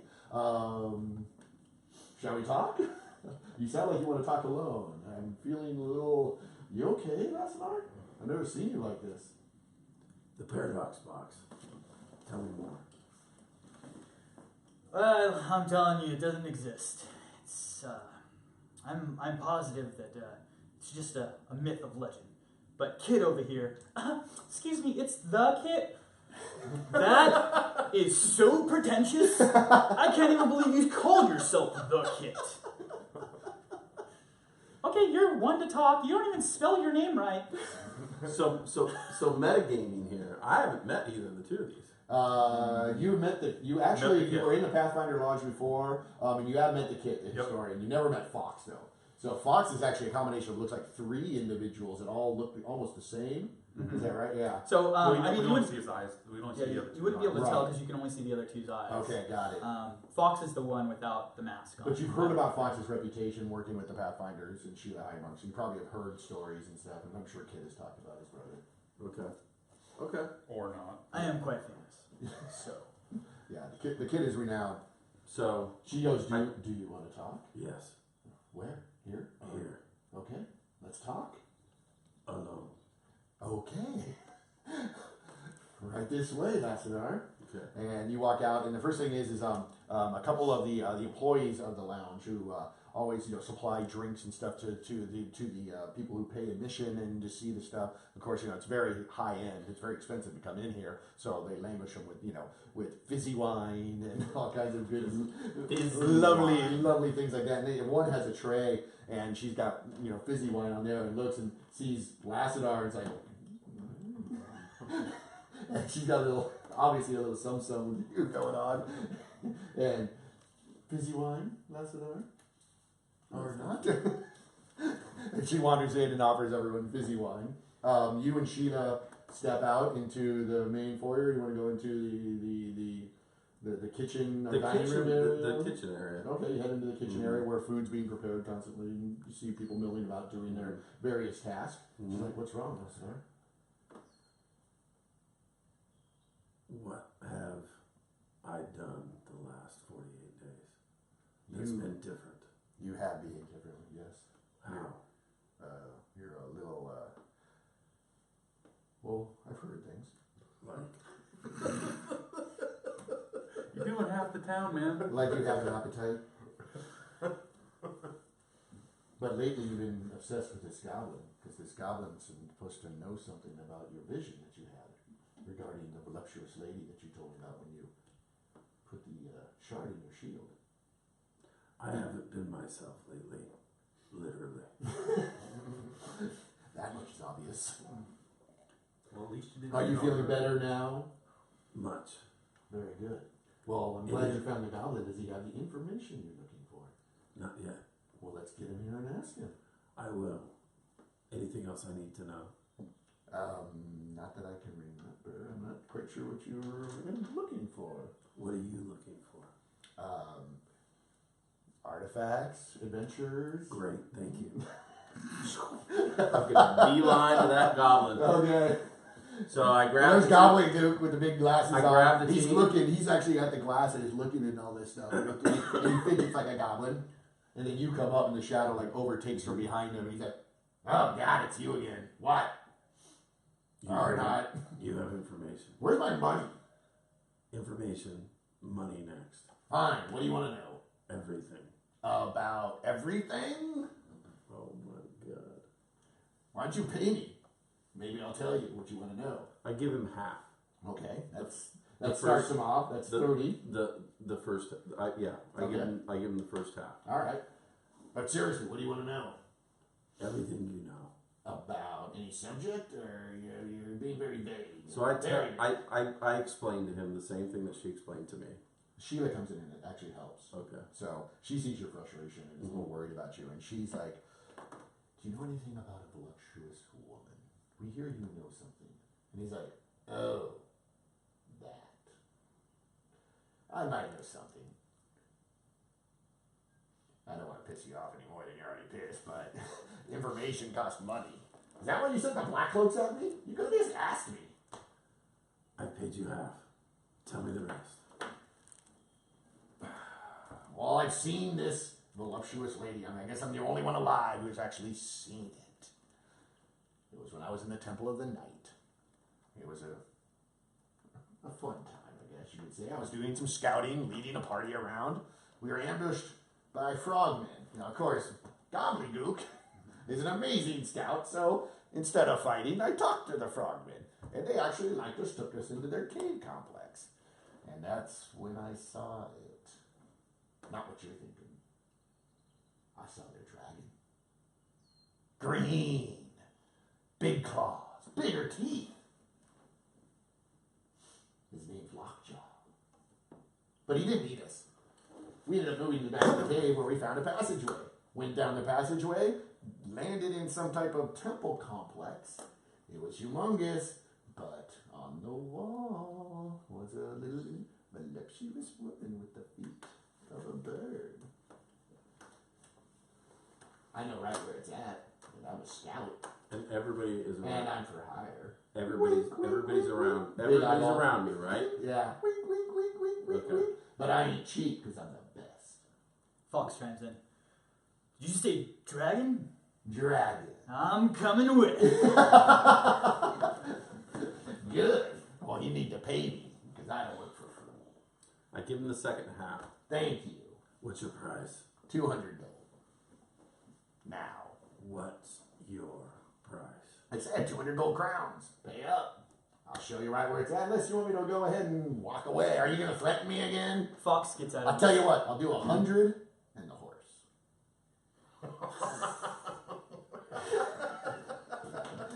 And one other deal. He can't come. I don't do ogres. Brass kind of does one of these things like, It's as big as him, dude. That's why. I don't know what's wrong with them. Lascar, pay him the 200 gold. Do you imagine the kind of hoard that dragon has? 200 gold's gonna be nothing. When we take out that dragon, he gets none of that. He gets his 200 I'm gold. not interested in earthly wealth. I give Lascar like a. And Lassiter goes, oh. Same deal. Half now, half up front. Well, we got a But you deal. don't get any of the dragon's treasure because we're paying you for the scalp. Fine, man. You call yourself a goblin. You make me More for me. man for me. Jeez. Fine. All right, you got a goblin scalp. Thank you. All right, and he'll take you to the Temple of Night so you can find this voluptuous woman with the feet of the talons. Yes. All righty, well then. You don't like goblins. No, not at all. Apparently, this I don't like you either. Barely tolerates me. I wish Lassadar could lie because he'd look at Brax and say, "Plenty of beer." Okay, party. What are we gonna do here? He's available to go anytime. We don't need to really roleplay too much more out. other than just, Sure. you know- So is everybody healed? Does anybody Yeah. need healing? Everybody's good to go. Yeah, basic stock up Anybody stuff. need to Getting do stock ups on food. anything? anything for your shelter before you go out? Lease the space next door. Right on. It's cheap at Rags End. Yes. So All right, you're bringing the kit with Now us. No. Fox. No. Fox. Fox. Fox is Okay. coming along. So one of the things about the shelter that we did in Pathfinder was that it would actually start turning a profit. That's It would right. make money. That's right. So I'm investing money and Okay. we're rolling, but it should start paying for itself. That's at some right. point. That's right. And probably what it'll end up doing is maybe potentially giving you a free feat of maybe wealth and make your wealth level 1 higher. That's probably what we'll do is it starts turning a profit. I might need to be there a little bit. To Unless do it healing. burns to the ground, who knows what happens, you know? I mean, unless Father Al makes all the profit as people continue Yeah, to they donate to that church anymore. That's Too funny. I'm gonna have more fun with him next time I see him. If I knew City behind the scenes would give me so much abuse, I think I wouldn't have done it. Nice. It's good stuff. Okay, I'll tell you what we're going to do. Why don't we take a little break? We'll take like just 5 minutes. Everyone can just facilities, refresh drinks, stuff like that. We'll come back to the table. We're just going to leave the stream going, everyone. We'll be back in 5 minutes. Nice. And then we're going to go ahead and go on a quest to the Temple of Night. So thanks for watching so far. Where we're going to avoid a dragon. Yeah, exactly. No big deal, just a Oh, dragon. good. You just killed it when you good. got into them. You killed it. The worst part is you had to keep looking at me when you were talking Yo. to the gay guy. That's so weird. Hey, whoa. It's not. I mean, it's never been confirmed. Well, okay, all right. The kid is The feminine side of your personality. You were staring at me the whole time. I'm like just busting up. That was so funny. That was awesome. Though. You did great. Whatever you want to do. Okay. You could have done anything. I don't know what you're going to do. Yeah, this Well, is at open. first- Yeah, it's open-ended. It's open-ended. I don't know what's going to do. It worked out. Yeah. You know, which it always does. So yeah, no. There is no, I don't have any, I just throw the stuff out and let you guys react. Oh, it's over it's over here. Harper. And we're like, when we're like rolling bad, we should just say the result. Alright. Like, roll and then. But you know what? The only one rolling bad is me. So it's easy for Oh, you yeah. to So say Well, that. it's not just for you. So like, because the viewers can't see what you're rolling, right? So you roll and then you grab it and you don't say anything. They don't know what happened, right? So, but if you roll and you're like, oh, it's a 9, then the viewers at that point are like, oh, he rolled a 9. That's not that good or whatever, right? Sure. Rather than just like, oh, why did he roll? And then no one knows what he rolled. Okay. Did I break this? Or we had eyes? Well, You broke it. with as bad of rolls as I've been making, That's probably why. Pretty No, frustrating. no way. No. And it had to make somebody knows shit.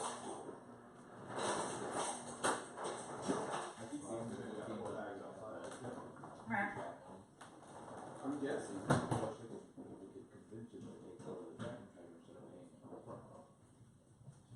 Yeah, then you just won't believe it. I just felt bad because we got there and we're going through everything and Gary's sitting there. Like, okay, we did it, there's nothing happening, like, I want to know. So Nicodemus is around here something. Yeah. I fucking know, dude. Oh yes, my friend. Where be the bottle opener? Harper's using it. For what? Not in the kitchen. Open Opening wine. bottle? Uh, I know you're drinking Coke over there, Dave. no, I'm drinking a beer. I've only drank 2 fast. I live in there. There was another one, man. There was another one here somewhere. That's what I'm saying. No, there's another one. There's probably in the drawer.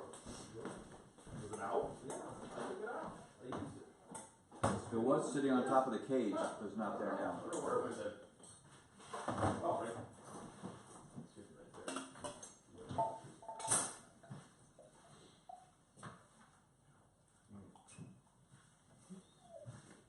Yeah, we're So, does the goblin still object to me coming? I don't know. We'll have to sort that out, won't we? Because the goblin, The goblin just stuck close to the wall. bastard. We have a serious problem right now.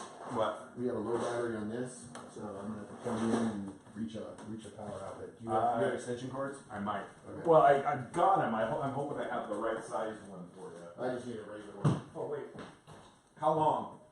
I don't know yet.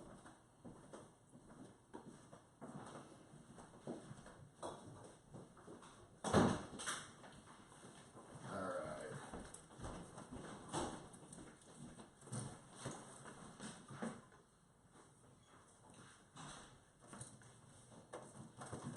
What are you looking for? We need a Boone's going for an extension cord. We're at 10% power on the iPad. Oh yeah. Crisis, crisis, crisis. I have one plugged in over there. See that big long white cord? Oh, dude, nice. That's a cord right here. Right? Right. Okay. Take this up. Yeah. Actually, I need the square thing. Hmm? I need the whatever color thing. Oh, we thought it was over there. Yeah, I just have to plug it in. It's not plugged into it. I think you got to plug here. You do. Just unplug one of those. Alright. We'll plug the robot. Inside robot. Oh, BB-8s, come on. Poor Beebs.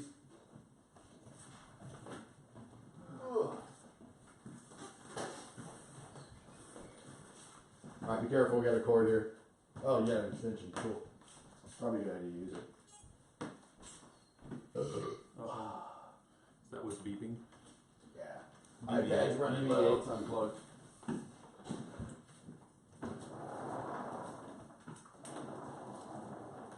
Sweet. Makes sense. Careful the cord here, it's straight across.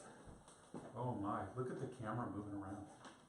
Pretty sweet, Picking huh? up, it's moving them all. It's picking them up in the kitchen. As they walk into the kitchen, they was jumping all the way over there. Oh, hey, whoa, hey, hey. Hey, Hey, we're live, dude. We are live. What, when it goes to the The kitchen? microphone will pick anything up. Oh no, I'm just saying that's really neat. The way And then that I heard something else. I don't know. Was that fucking goblin? Yeah, it's the goblin. It's Goblin's fault. Goblin's fault. Alright, guys, whenever you're ready, let's get back to it. And we're back. Eric Boucher, if you're watching, thank you so much, my friend. Woo! I'm going to go ahead and remove him because they're moving away from the city of Magmar, put him back to his resting place.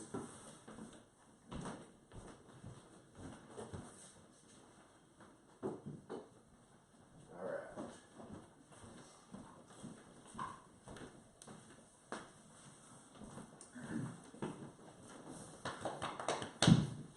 We're all finally together. Yes. Yes. Sorry it took so long to get to you. Hey. I got caught up into actually playing with these guys again, Gary. I'm like, I'm didn't mean just, to ignore you at the I'm in- Pathfinder launch. I'm enjoying you, like seeing you squirm. Yeah, knowing I that, know, like yeah. you're. I was afraid that could happen. I'm like, there's all these hooks, which way they're going to go. I knew you would be your animal shelter. What's going on? It's been 48 days. Well, how long has it been since I played? Oh, man. It was your birthday. My birthday. Yeah, it was both your birthdays. So It was August. almost a year. Yeah, it That's was super August. cool. And I've gotten to see all you guys play and sit behind the scenes and film and stuff. And so I live vicariously through you, Yeah. right? But as soon as we started the real game, because we practiced a couple times, some of you Yeah. watched us earlier. Right. But as soon as we got into the real game, dude, I just drawn in again, Nizul, King DM. Woo! You know, and I was just like, so, and then out of the corner of my eye, I saw you sitting over there. and then Patiently waiting. and then with your smart ass remark, and you guys are gonna get down there and nothing's gonna happen. So let's move the game on. just hanging out. And I was like, okay, how do I get out of this now and Oh, get back man. to the log stuff? Right. Apologies. Yeah, but last time we played at your guys' birthday party, you two were there, and unfortunately you were there, so we had to join you in. I could have just thrown you in, but whatever. All right. Better this way. Yeah, totally.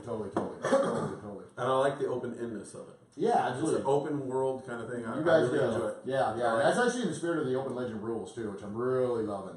Just that whole fact of, so much openness, and then don't call for a die roll unless it's got some Right. meaning. Right. And then let the roll either go this way, or this way, Yeah. and just let it go through. So it's pretty sweet. I'm digging it. All right. It's really good in combat, as we know, because we do a lot of practice combat. Well, some are good at combat. Yeah.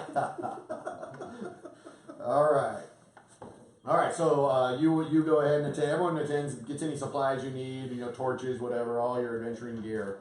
And you guys are getting ready. And you guys are actually getting ready to pile out of the Pathfinder's Lodge. Oh man, you go ahead and make your way down the big steps into the courtyard of the Pathfinder's Lodge, and then you see an individual soldier, guardsman, city guardsman, walk up, and he looks a lot like Game of Thrones Sam.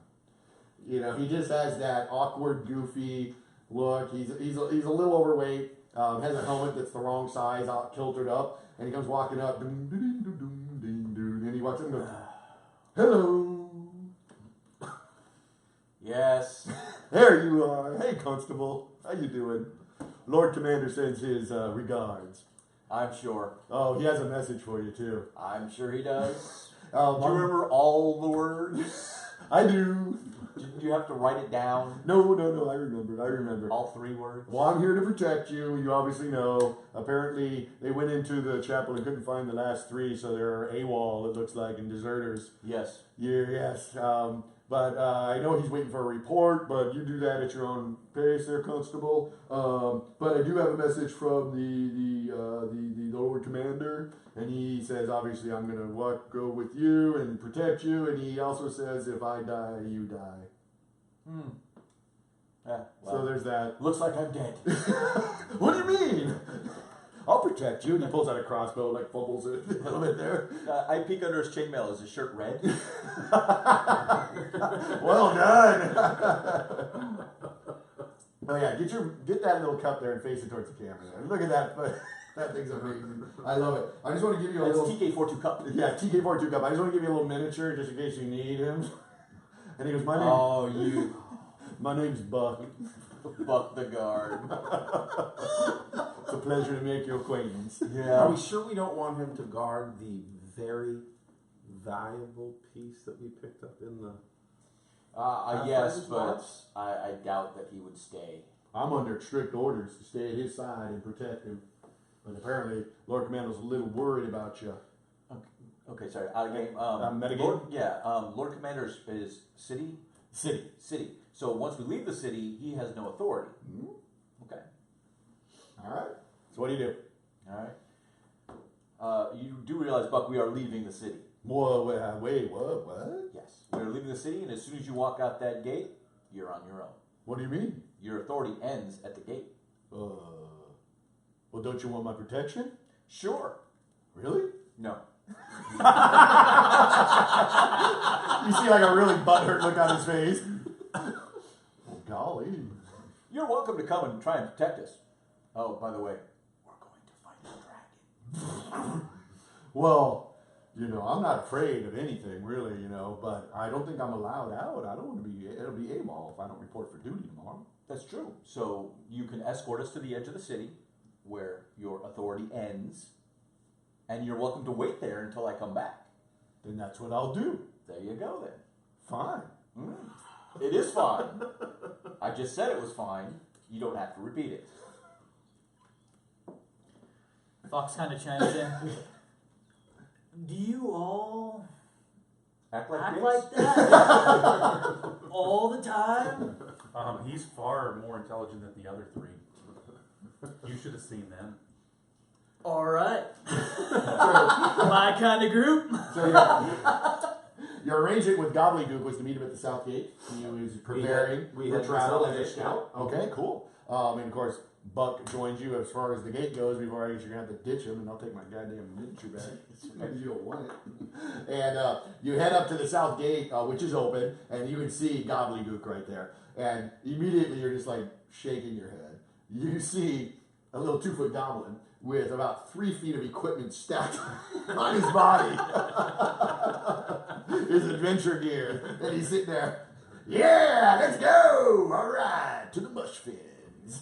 And you move your way on, and you leave Buck behind. Fine, whatever, it's your call. And he stays there, and he just looks longingly as you go. As we go to leave the city, this time Cheetah is being accompanied by the mule that she saved. Ooh, okay, you bring a mule with So you. the mule comes along and there's a cart, and it's a specially crafted cart that's for the mule. And so what happens is when the mule stops, he backs up and the cart will stand up on end, and then he can walk out underneath it. So he only carries it and pulls it when he wants to. So then when he pulls back, he reaches up, grabs it, pulls it down, and then off he goes. So as the party travels across the land, he will be pulling a cart along with him. That's super cool. Well, even though There's they various have things in there, but mostly in the back there's this nice little little hay, nice little space back there where there will be a cheetah most of the time sleeping. As she sleeps, and she does not like to walk, so she will Right. climb on up there and go to sleep. Okay, so you come out of the city proper, and then you transform into cheetah form, yeah. and then take your in the hay. She climbs and just goes to Is sleep. anyone else allowed to go onto the hay? Oh, no. No, just you. Mhm. Okay, well you head south. You go for about a half a day, and the Mushfins are right there. It doesn't take long. And you head down the thing, and eventually it's the swamp. So swamp is in front of you, and you got Gobbledygook with his humongous pack with like a chest on top, and he's like, "All right, let's go." That cart's gonna get stuck in there. You know that, right? You might want to be leaving your donkey behind. Suit yourself. And he starts heading into the swampland. So the swamp, obviously, just classical, just have water. You immediately start going. The water starts softening up. Next thing you know, you're like thigh high, a lot of times waist high in water, stepping into mud and muck, and the smell, of course, the lovely swamp smell, and the insects. And there is no breeze. It's just humid, hot, sticky. And immediately, I know you got something on your mind about to say, but I just want to get one more thing out, is you immediately realize that armor is a bitch. Mm-hmm. Anyone in armor right now is really struggling, and Gobbledygook is getting ahead, even with his pack on, and then stopping, turning around, waiting, and it's starting to wear you down as you traverse through this swamp. So, I jump on the mule. well, let's talk about the mule. You don't get very far before the cart is just bogged down. Well, it's water, it's that deep. The cart doesn't have anything in it. It's just a wooden cart, and it's got a wheel on each side. It'll actually float in the water. Oh, it's like a swamp boat? I mean, it's flat on the bottom. The mule is big. I mean, Oh, a yeah. mule's just It walking does have along. wheels. It's I ankle don't deep. think it's going to float in the swamp. No, because it does have wheels, but I mean, it's got a flat. It's wooden underneath, and there's Uh-huh. nothing in it but hay. So you think it'll float on the water? If the water's deep enough, it will actually come up. It's not going to drag the mule. It's not going to slow the mule That's a down. nice piece of engineering you got there. I mean, if we're just giving things I to this know. fucking cart, give it wings, bro. Yes. How that shit fly about Yeah. this? Have you ever seen a horse cross a river? I mean, they just like. Yeah. It's like no business. No. So unfortunately, your donkey isn't able to pull this cart through the swamp. So you have to figure something out. You got to Okay. get through the swamp. What are you going to do with this cart? In this All right, so Unfortunately, going by the Mushfins, by the way, is massive. all right, so we ditch the cart, but Cheetah jumps up on the mule's back and goes back to sleep on the back of the mule. So And the mule's mule is walking. okay, and we obviously She's have not someone else getting wet. riding. Yeah, I mean it's hard on horseback. I mean horses struggle too, but they can get through. People with armor. Do you have armor on? I have hide armor. Hide armor, which is medium armor. I have also medium armor. Okay, you're struggling. You got. I'm buck naked. Whoa! Wait, you don't want a genie? What about a loincloth? Anything? Come on. I don't know. Let's ask the captain of the guard. Yeah. So, no, do you take you remove your armor so you can go through the swamp easier? I remove the bottom half of my armor and carry it. Okay, so all right, that's good enough. And so your armor will say now you're about medium armor right now at this point. It's still hot, sweaty. Sure. You're traversing, so you're Sure. dealing with medium armor, and you're okay with that. Right. Okay, I just want to check. What about you two? What are you doing? I'm just leaving my armor on. Okay, you're just gonna muck through. Okay, it's not easy. He's You 7 fall on your feet face every tall. now and then. You're heavier, and it's hot, and fatiguing, and Snack has Barty. Snack has Barty. He's got a chest piece. Okay. And he's got chain Barty. So he's having the same issue, and you're struggling too. What do you want to do? We can roll it up. Okay. Just pull a couple letters, and it comes up like shade. That's awesome. It's like banded armor. Yep. Well, okay, it's still on him, or Well, there's not. I mean, you pretty much pack it up. Yeah, so it's still the bolting same it weight. down. Okay. You know, it's right. it's not like you can get rid of the weight that it is. Okay. And it Fox? doesn't really go on his legs. Can I say one thing? Yeah, sure. Can I just take my complete armor off Mhm. and cast resistance on me? Yeah, absolutely. So will you hand me back the 2? Because I no longer am sustaining your axe at this point. Because it's just too friggin' hot. Yeah. Okay. So you cast resistance at what level? 5 is the most I can do. Okay, 5 is the most you can do, which is a DC 20. Do we need to go through this here again? No, we don't. It's just automatic. Okay, yeah, because we'll do it over time. So we'll use time. All right, so you get that cast on you. So what does that give you resistance? 6, so I'm 6. actually just a +1 because you said my armor gives me a 5, right? Well, the shield gives you extra. So the armor is 3 of it. Okay. So you use 3, but you gain 6. 6. So you net 3 out of that. Okay. And you're just wearing just a little loincloth. Right, so Cool. so he prays and then all of a sudden you see an aura about him on him, but you can't really tell what it is. It almost looks glass-like. Oh, that's A right. little, Okay. you know. He asked Lisala to protect him. That's super cool. Praise to Lisala. Super cool, super cool. Fox, what are you doing with your armor? Um, you keeping it on, or are you gonna... Actually, the Fox and the boys are definitely going to all summon an elemental creature to ride on the back of. Oh, wow. Okay, very cool. So we'll do summon. Let's see, is it summon creature Okay, and power level 5, all right. and we're gonna go with energy. And Okay. the energy we'll go with is frost. Okay, and what kind of creature would it be? Describe it. So the creatures look very bulky, clear, translucent, Okay, if you will, Alright. bluish in color. okay, They emit a slight haze off of their body because of the freezing temperature against the hot, humid air, okay. and very slippery. But the boys and Fox seem able to like hold on to the neck of the elemental or the shoulders or whatever it is, so that they don't have to be constantly moving and wading through the swamp, even though they're in the armor. That's super cool. Okay, awesome. Well, you guys trek for an entire day. The trek through the bush fins is a journey. So what we're gonna do is we're gonna do a whole day's worth of traveling. Okay, and then what I need to do is we're gonna do a party check. Okay. A party check works in Open Legend. What you do is you all roll, and if the party has more successes than failures, your check is successful. All right. So what we're gonna be doing now is for your check, you can use either learning. Obviously, because you understand, things about the swamp, you've maybe studied or something, or you can use perception, which is your ability to see in front of you and avoid pitfalls and things of that sort. So you can pick either of those 2 skills, and also before you roll, if you're wearing armor, you're going to get a disadvantage 1 for each point of armor you're getting from your armor. All right, so you pulled yours off. You're trucking through it. So you're disadvantage 2 on this check. You're okay. That was a great example. You're okay. You're okay. So everyone make normal checks. Bratcher, you're at disadvantage 2 on your check. Right. And what do we roll against? You are rolling against a 15. So Yeah. First roll of the night. First roll of the night. Yeah. All right. What do we got there? What do we got? 15. 15. Nope. That's not a 15. Hey! Wait, I got it. hold on. You're at disadvantage 2, so you need to add 2 more 6-sided to that check. And then you take the lowest one, but you already rolled 17 on the 20, so you cleared it. You made it. So it'd be removing. So far we have 1 fail, right? Is that what I'm hearing? Yeah, we have 3 successes. He has 3 characters. I have 2 successes and 1 failure. Okay, that's good enough. So you literally go through the first day of the swamp, and it's not fun. I mean, going through a swamp is never a good time. You guys are dirty, you're tired, and eventually Gobbledygook just calls it for the night, and you guys camp out. You find a little patch of land that you can actually make some type of encampment, and you sleep the night away. During the night, though, has anyone been doing any type of guard duty? Or Cheetah slept all day. So You slept- she's up all night. Okay, very cool. So there is no need for a guard or anybody to stay up. She just kind of roams around. Okay, and everyone who's been mucking through is pretty, especially anyone who failed to check. So your centaur is extremely exhausted. So, and so not where, having fun. Doing where are we at? So we're ending for the night, and what do we see ahead of us? Is there swamp even more swamp? all directions. If I showed you the map of the area below Magnamar, it would be a huge chunk of land about the size of New Mexico. It's an entire swamp.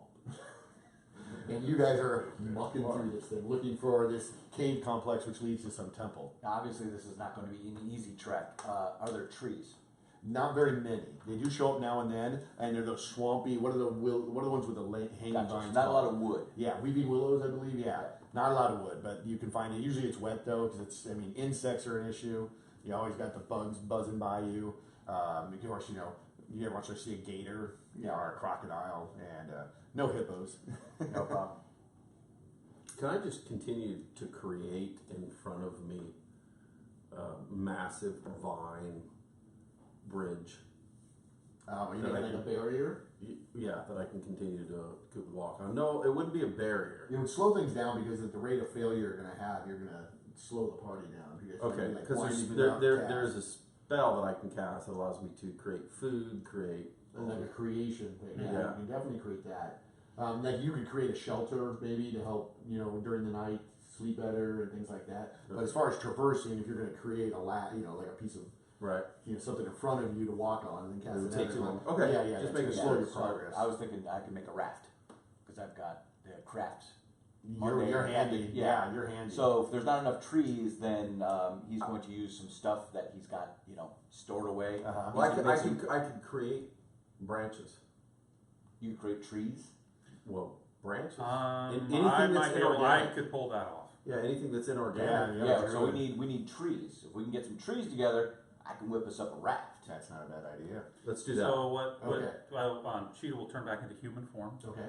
and then she basically, what will happen is she plants herself into the swamp, puts her hands down, and the swamp and the vines kind of gather up around her legs, and the energy just kind of pulsates through her. And coming up around the outside of the camp will be the creation of the trees. The trees will just come up and grow. That's super Right around awesome. the inside. That's super awesome. Now, okay, and then you're going to craft it Yeah, into that. Is I'm anyone not- else involved in this besides you two? Well, Well, I can create all the vines to tie the wood together. Well, we'll need some vines, but I don't know who you think you're talking to. Yeah. He pulls out his steam axe, plugs it in. Got steam hammers, pulls out some nails. Yeah, Smoking a cigar the whole Right. time. and Person. he's directing Snack around. Move over there. Okay. Put it together. So what I want to do is just check the quality of this creation you're making. So I'm going to need each of you to make a check against DC 15 using your appropriate skills. Are you using alteration to do that? I believe. Is that right? And you're doing I think it's called Genesis. What exactly boon are you using to corrupt? I'm looking it up. You're right looking it now. up. I remember something like Genesis or something like that. I think that's what it was. Yeah, let's just go with that. So just go ahead and make me a check on alteration. We'll just say you're creating it. It's definitely within your wheelhouse. So it is creation. It is Genesis. Well, I don't know if it's does alteration have that access to No. it? It says create attributes creation only. Okay, okay, fine. So you're gonna use creation. So now you're tethering to Lassadar on this. Correct. Okay, cool. Yeah, 'cause I- So But describe but what that looks like when you I can do Genesis as well. Yeah. yeah. Yeah. As No, well. absolutely. Tether, So- baby, tether. So when everything is connected through, and she's got the nature portion, but the energy that comes from Lisala, actually from Lassadar, directly off the shield, off of his armor, comes almost like it's not necessarily a beam of light, it's kind of like an aura, just kind of a transfer of energy you can see come through over to her, and she grabs it and holds it, and it goes right back through her, and then everything that was connected through the animal or through the swamp comes right into the ground and then just comes up. That's right super over. rad. All right, let's make those checks. Taking advantage one. I really enjoyed your description. All right, doing a creation.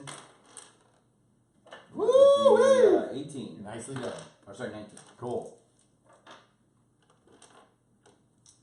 Here we go. Big roll here. Big roll. Oh, nice. Boom. Yeah, you nailed. Oh, is that a 20? Oh! Now, how old is that dice you're rolling there? This dice is a Remember that? Apparently, 1970. Well, these two are both from the original D&D we don't set. care about the That's right. story. It's older than me. We know how fucking old it is. All right, so we got a 7, a 6, a 20, and a 5. So we Okay, got cool. a lot. All right, cool. I This didn't cra- realize nice. that they could make things out of it. Yeah, I know they got powers, man. Okay, cool. Well, you end up making this raft, which actually is able to put a lot of people on there. I don't know if it's going to hold a donkey, a centaur, and all that. Well, It'll most- definitely help out. Yeah, we're gonna a lot of load on there, but the Right. donkey and the centaur can help Come back, pull pull it. Do you want to continue with your armor? No. Okay, you're taking your armor off. Taking It's the not- armor so off. you put all this extra equipment on there. Gobbledygook keeps his pack on though. He doesn't, and he seems to get by no problem without it. He's just that talented. So who's in the boat? It's actually it's what a raft. it's more of a raft helping All the armor. yeah, all the extra stuff. You guys are stripping down. Day 2, you're like, screw this. Right. And you traverse the swamps again for another day. So I'm going to need another check from you on day 2. It's another party check. Like I said, you can use learning or perception, whatever's better. No more disadvantage for you. Okay. And let's see if you get more success in. Oh! Explosion! Hello, I'm back. Nice. Nice. 31. Is there any disadvantage for having failed last time, or is it just a Nope. party thing? You're okay. You're okay. So, do we get any advantage for taking our armor off? Or is No, it you straight just roll? don't suffer the disadvantage that Okay. armor is going to give you. Oh, Oh, we got a little, Yeah, a little little explosion on the 6. Do you want to explain exploding dice?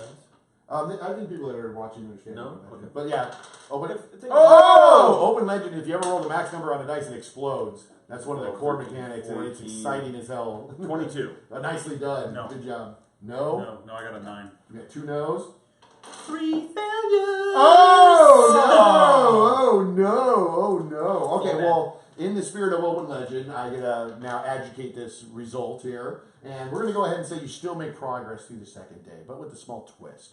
And what happens is you guys are mucking through, and Gobbledygook gets tired of waiting for your asses, so he's like, screw y'all, I'm moving on, I'm gonna go trek ahead, and he ends up trekking ahead. Sometimes he even goes out of sight for a little bit, and you catch back up with him. Well, he goes out of sight once, and you guys marching forward, and Lassiter starts complaining about something. Then Brax falls on his face and submerges completely, comes back out. All of Fox's guys at one time got stuck simultaneously, and it really delayed you. And you kind of lost track of Gobbledygook. When you hear, "Oh my God, get over here!" but it's echoing throughout the whole swamp. Ah! Oh! Oh God! Ah God! Help! Help! Help! Help! Help! And you guys were able to move through the swamp towards the direction of the sound. Mm-hmm. And what happens? You come through the hold on one sec. You come through the swampiness, and then you see a grove of like hard land there, and you're able to step on it. You move further, and it's in the direction of the voice. And once you get to about 50 feet from the voice, you're and it filters off. But you find yourself in a almost like a grove area. And you look around, and the whole place has got some trees, actually. It's got some bushes and stuff, but it's encased in spider webs. Yeah. And, furthermore, you see, dangling from a lot of these spider webs is probably about a dozen cocoons of earlier catches. Why did it have to be spiders? Why did it have to be spiders? And then you That's what I was see, trying to say. crawling down from one of the webs is a curious looking creature. It's a humanoid with eyeballs, 8 of them on his face, with like claws and mandibles and long draping arms. And he's got like little, almost like a fly, he's got those big insect hairs crawling on him. And he comes down from a web. He's like, what do you got? I can fast track. I can actually track him by his smell. That's cool. At 50 feet per. I have full speed, so I Yeah. can actually do 100 feet per. Okay, second. cool. We'll do that. But the first thing we need to do is actually get ready for some initiative. But hold off. Let's go ahead and turn this over here. Oh, what a wicked web wee wee. All right.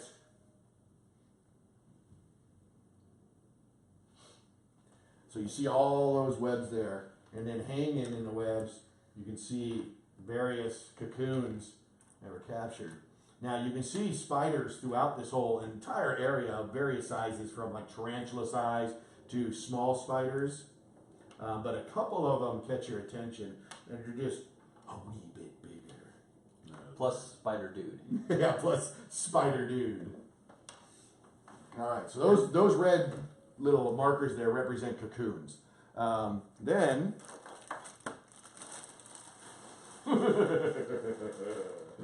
you see Spider Dude, who's right over here. You guys are actually coming out of this little area of swampage trees, Okay. and you guys are able to put your miniature somewhere in this area here. So go ahead and place your dice. Will you put me on just the other side of you, towards you? Right here. Mm-hmm. Now, you also, when I said you saw some spiders that were a little unusual, you notice a couple in particular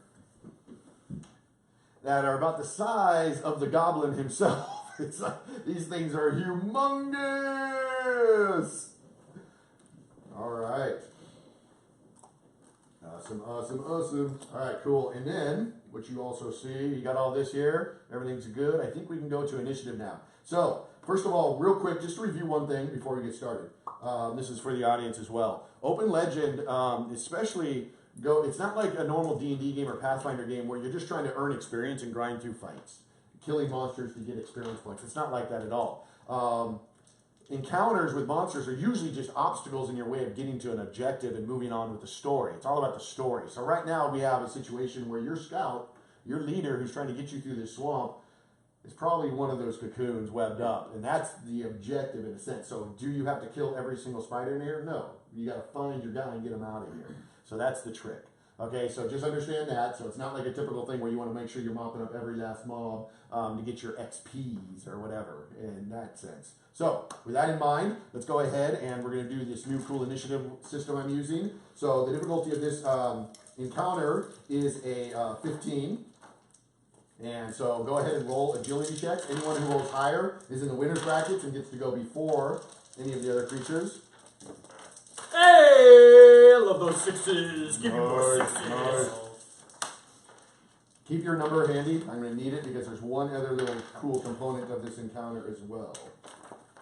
Oh, I get advantage too. All right. So one other thing too is Open Legend has different monster types. Okay, they have standard monsters, and then they also have bosses. What I've done is I've introduced a new monster type. Forgive me, Open Legend, for being creative on this, but I'm introducing a new concept called elites. Okay. Now the difference between a boss and a regular monster is a boss has an edge score. Edge scores add into his attack rolls and also give him additional attacks. So bosses can have up to like 5 extra attacks. They're vicious. Elites have a little more hit points and have a little bit of edge themselves. They're just a little tougher than a normal mob. So what's going to happen with an elite? Elite's going to roll an initiative score. He's going to go, and then you guys are going to go, and then he's going to go again and again until he's out of his edge points. So this guy here is an elite. Okay, so this is a new concept for Open Legend. So I'm going to actually make him an agility check real quick here, and I need 2 6-sided, and here he goes. This is when he's going to go. So he's going at that's a 6, which means explosion, and a 4. So I have 23. So his first initiative is 23. Does anyone have a 23 or higher? I do. You do. Okay. Anyone else? I do. You do. Okay, so you two are in like the ultimate winners bracket. So we got Fox and Cheetah, who are going before at 23. So once one of you act, he will go. Okay? And then once the other person acts, he's going to go again. Okay? That makes sense? And then now how many people beat the 15 initiative? All right. Anyone else? Okay, and then we have the loser. Then the mobs are going to go. Okay, and then Brax and Lassadar will go. All right, we got it. All right, cool. I can only wait till tomorrow comes because my dice will be better. I rolled an 8. All right. So, in the ultimate winners brackets, we have Fox and Cheetah. Who's going first between you two? D20. Go ahead, plus Cheetah. 3d8. Actually, Fox, why don't you go? All right, I'll roll. I want to go second. Okay, yeah, absolutely. Fox kind of surveys the scene. Mm-hmm. Looks and sees the badass dude, right? Mm-hmm. The Spider King, as we'll call him. Fox kind of just says, "Boys, nuke the big one. Make it burn." Okay, cool. And so we can see, am I blocking your miniatures? No, I'm not. Okay, cool. So here's your 3 miniatures there. And you're aiming at the elite over there, the spider dude. Alrighty. So I'm gonna actually need you to help me role play real quick here. So Fox is standing in the middle, and as all of them are gonna target one person, each of the 2 bodyguards that is next to him puts up a hand, kind of like this. So one right here, one like this guy like this guy like this, down, and Fox just focuses all of his power between the 3 beings and shoots a beam of electricity, frost, and fire! Hey, you were showing off your guns there. Yeah. I saw the guns, baby. You working out, baby? All right. All right, is this against?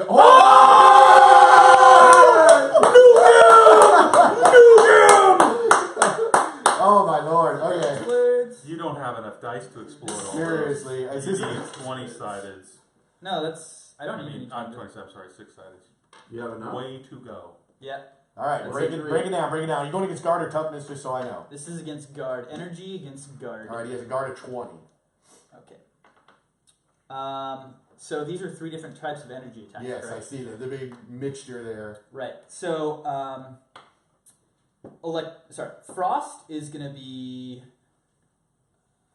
You got the 17. 17. 17, Oh, and then the fire is going to be 27, okay. and the lightning is going to be 16. Whoa, it seemed a lot better. Okay, so you got Yeah. the 27. Let's start with that. The The 27 is able to do 7 points of damage. So go ahead and mark him for 7.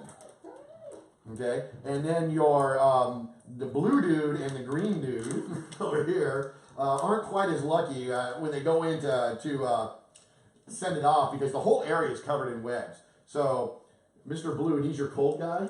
Yeah. How should I refer to him as? The cold dude? Just refer to him as ice. Ice? Ice. Okay, so Ice gets in there and he's like getting really over anxious and ends up getting his arm hung up in a web and then another. And next thing you know, he gets his attack off and it's able to go in there and do 3 points of damage. Okay, so you get a success. So give him 3 points of damage. Problem is, though, is it immobilizes him in the webs. And now he's hanging by he's actually hanging and his feet are dangling. This guy, what should I be calling him? Ice? You can call him lightning. Lightning. All right, so Lightning goes ahead and does the same thing. He has his energy in the attack and is able to deliver 3 points of damage himself. The problem is, though, is this whole area is infested with spiders. Now, spiders don't have to be the size of basketballs and footballs to be harmful. And what happens is he didn't really realize, though, this big spider the size of your hand landed on him and actually sunk its fangs into him. Oh, no. And actually bites you and deals you a die 4 damage. Damn it, all I did was go first. All right, here we go. Yeah, And no. so he takes 2 points of damage Okay. from the bite, Oh.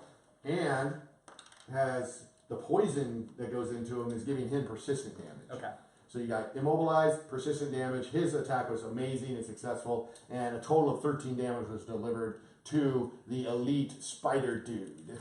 Very nice. Okay, cool. So any other actions for you on your team of ninja-looking cool guys? No, we're good. Okay. Well, then that means spider. Yes, sorry. My Yeah, apologies. That's okay. No problem. This elite guy. Yes, the elite goes. So what he's going to do, actually, I said actually, what he's going to do is he's going to do a Bane attack. So he looks over and he's like, and you see him, then he just like starts spitting into his hand. And he throws out, and it's like this web just emits out and becomes like this net.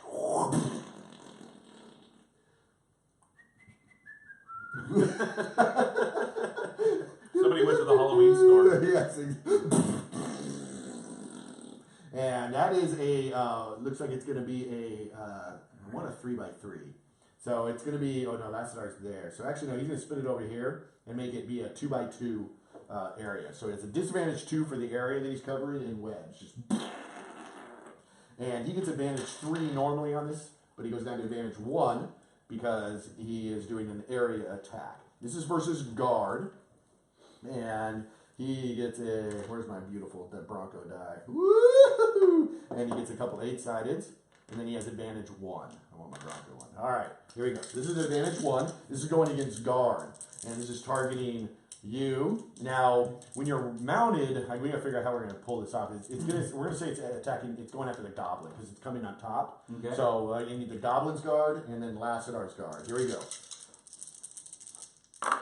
And we got this. We're going to keep the 2 highest, which is the 8 and 7, which the 8 explodes. Of course it does. And I roll another 7. Okay, here we go. So we got 15 plus 7, 22, and plus another 6, 28. What's your guard? Guard would be a 18. You are immobilized. And what is your guard? 23. And you are immobile. Both of you just get caught in these webs. And that is just a Bane, right? That is a Bane that you can shake Shake. off. Okay. That's right. That is correct. And that is just affecting movement? Yes, it just affects movement. You can still do ranged attacks. It I think just the keeps you in turret still place. turns. Yeah. Alrighty, now Cheetah, you're up. Alright, so Cheetah is going to fast track, and I am so keyed in on that goblin. I can go 50 feet towards the smell of that goblin. You tell me where I'm going. Okay, so normally I'm going to have you roll like a 10-sided die to see if you can find it and pick one number, and if you hit the number, you're going to find her. With your scent, I'm going to let you, I mean, it is full Find of webs him, everywhere. right? It's a male. I'm him, sorry. Okay. And yeah, I'm going to give you an extra dice. So you can roll 2 dice, pick a number, and if you hit the number, you're good to go. I have the climbing feat, Okay. which allows me to move through up walls, around corners, all that kind of. Does it help with webs? It will in this case. If you're going into webs, you're going to have to make a check, an agility check, Okay. or become immobilized. I'm going to give you advantage on that with your climbing. Okay, because the climbing feat just says at Exactly. your normal movement, you can walk Yeah. around on ceilings. That's cool. Webs are sticky, so you're still going to have to make a check, but I'll give you advantage because you had that ability. All right. And you have 4 legs. So where are you going? Well, let's go here. Alright, so you head up over to that area there, and you actually can check this guy here Okay. without going into the webs. So you're not actually traversing webs, so you don't have to make a check. But to undo the cocoon, though, it is a bunch of webs, so this is where you're going to have to make a check. Now, for searching, though, it's a major action. Okay, because getting the webs are coarse, and they literally, you have to attack them to break into them. A major action a means ma- I can still move and then do it? That's correct. Okay, But I'll you're do not it. going to be doing any attacks. No, I'm not. Okay, so you use your major action, but what you need to do though is make a check against agility or become immobilized, and I'll let your Okay. climbing give you advantage on that. So that's a DC All right, 15. so agility. I don't even know if that's necessary. Hey, don't get ahead of yourself, my friend. Have you seen Dice last in our can't roll? turn. Just saying. All right.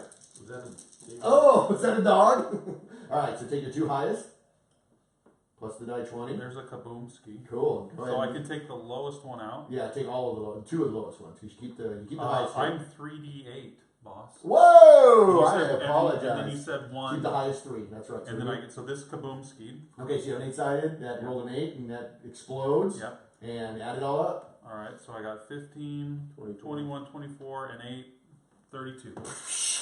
Yeah, you're not even worried. You're just like clawing into this cocoon to find out what's inside. Go ahead and roll 2 10-sideds. Pick a number, and these dice don't explode. But yeah, if you pick the right number, you find your ward. You find gobbledygook. Alright, gobbledygook is a gobbledy G. We'll go with a 6. A 6. Okay, here we go. Get a 6? No. No. Okay, you tear it open. What you minus 2? 2, I know. is 6. Yeah. You didn't give me advantage. Well done. right? Yeah, I gave you Okay. an extra dice on that because you're sent. Okay. But you know, I mean, you're doing it so fast, you're not able to take your time, so there is a chance that you could come across the wrong thing, or you're going in the right direction. Can I- So you tear this cocoon open, and Can I inside is finish? an empty shell of a humanoid of something that's dried up that just crumbles to dust. Are you allowed to move, do an action, and then continue your move? Yes, you So can. can I finish my move up Uh-huh. by this guy up here? Yeah, absolutely. Now going through the webs, though, you're going to need to make another agility check against DC 15, All right. or be immobilized from getting Okay. tangled in the webs. How many agility checks you gonna make? Yeah, you're going to be doing a lot of agility checks. Get used to it, but take advantage because of your climbing ability, and grab an advantage 1 on this check. Yes, sir. All right. So just remove the lowest. And what do you got? Actually, I'm in trouble here. 6 and 6 is 12, and 4.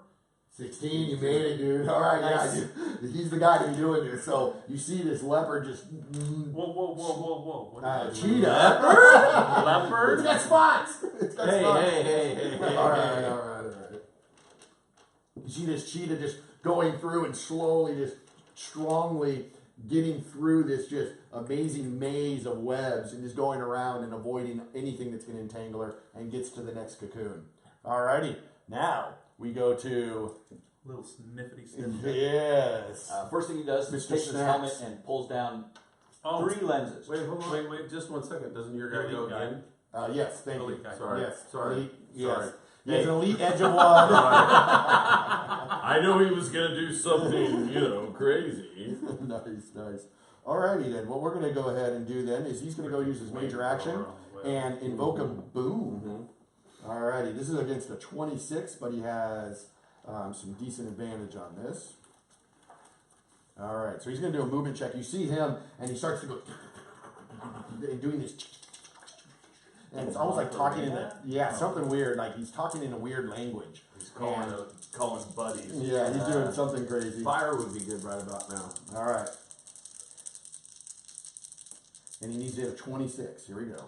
All right. Oh yeah, he's gonna nail that. He's he's got explosion on this one, so he's got 14, 16 plus an additional die 8,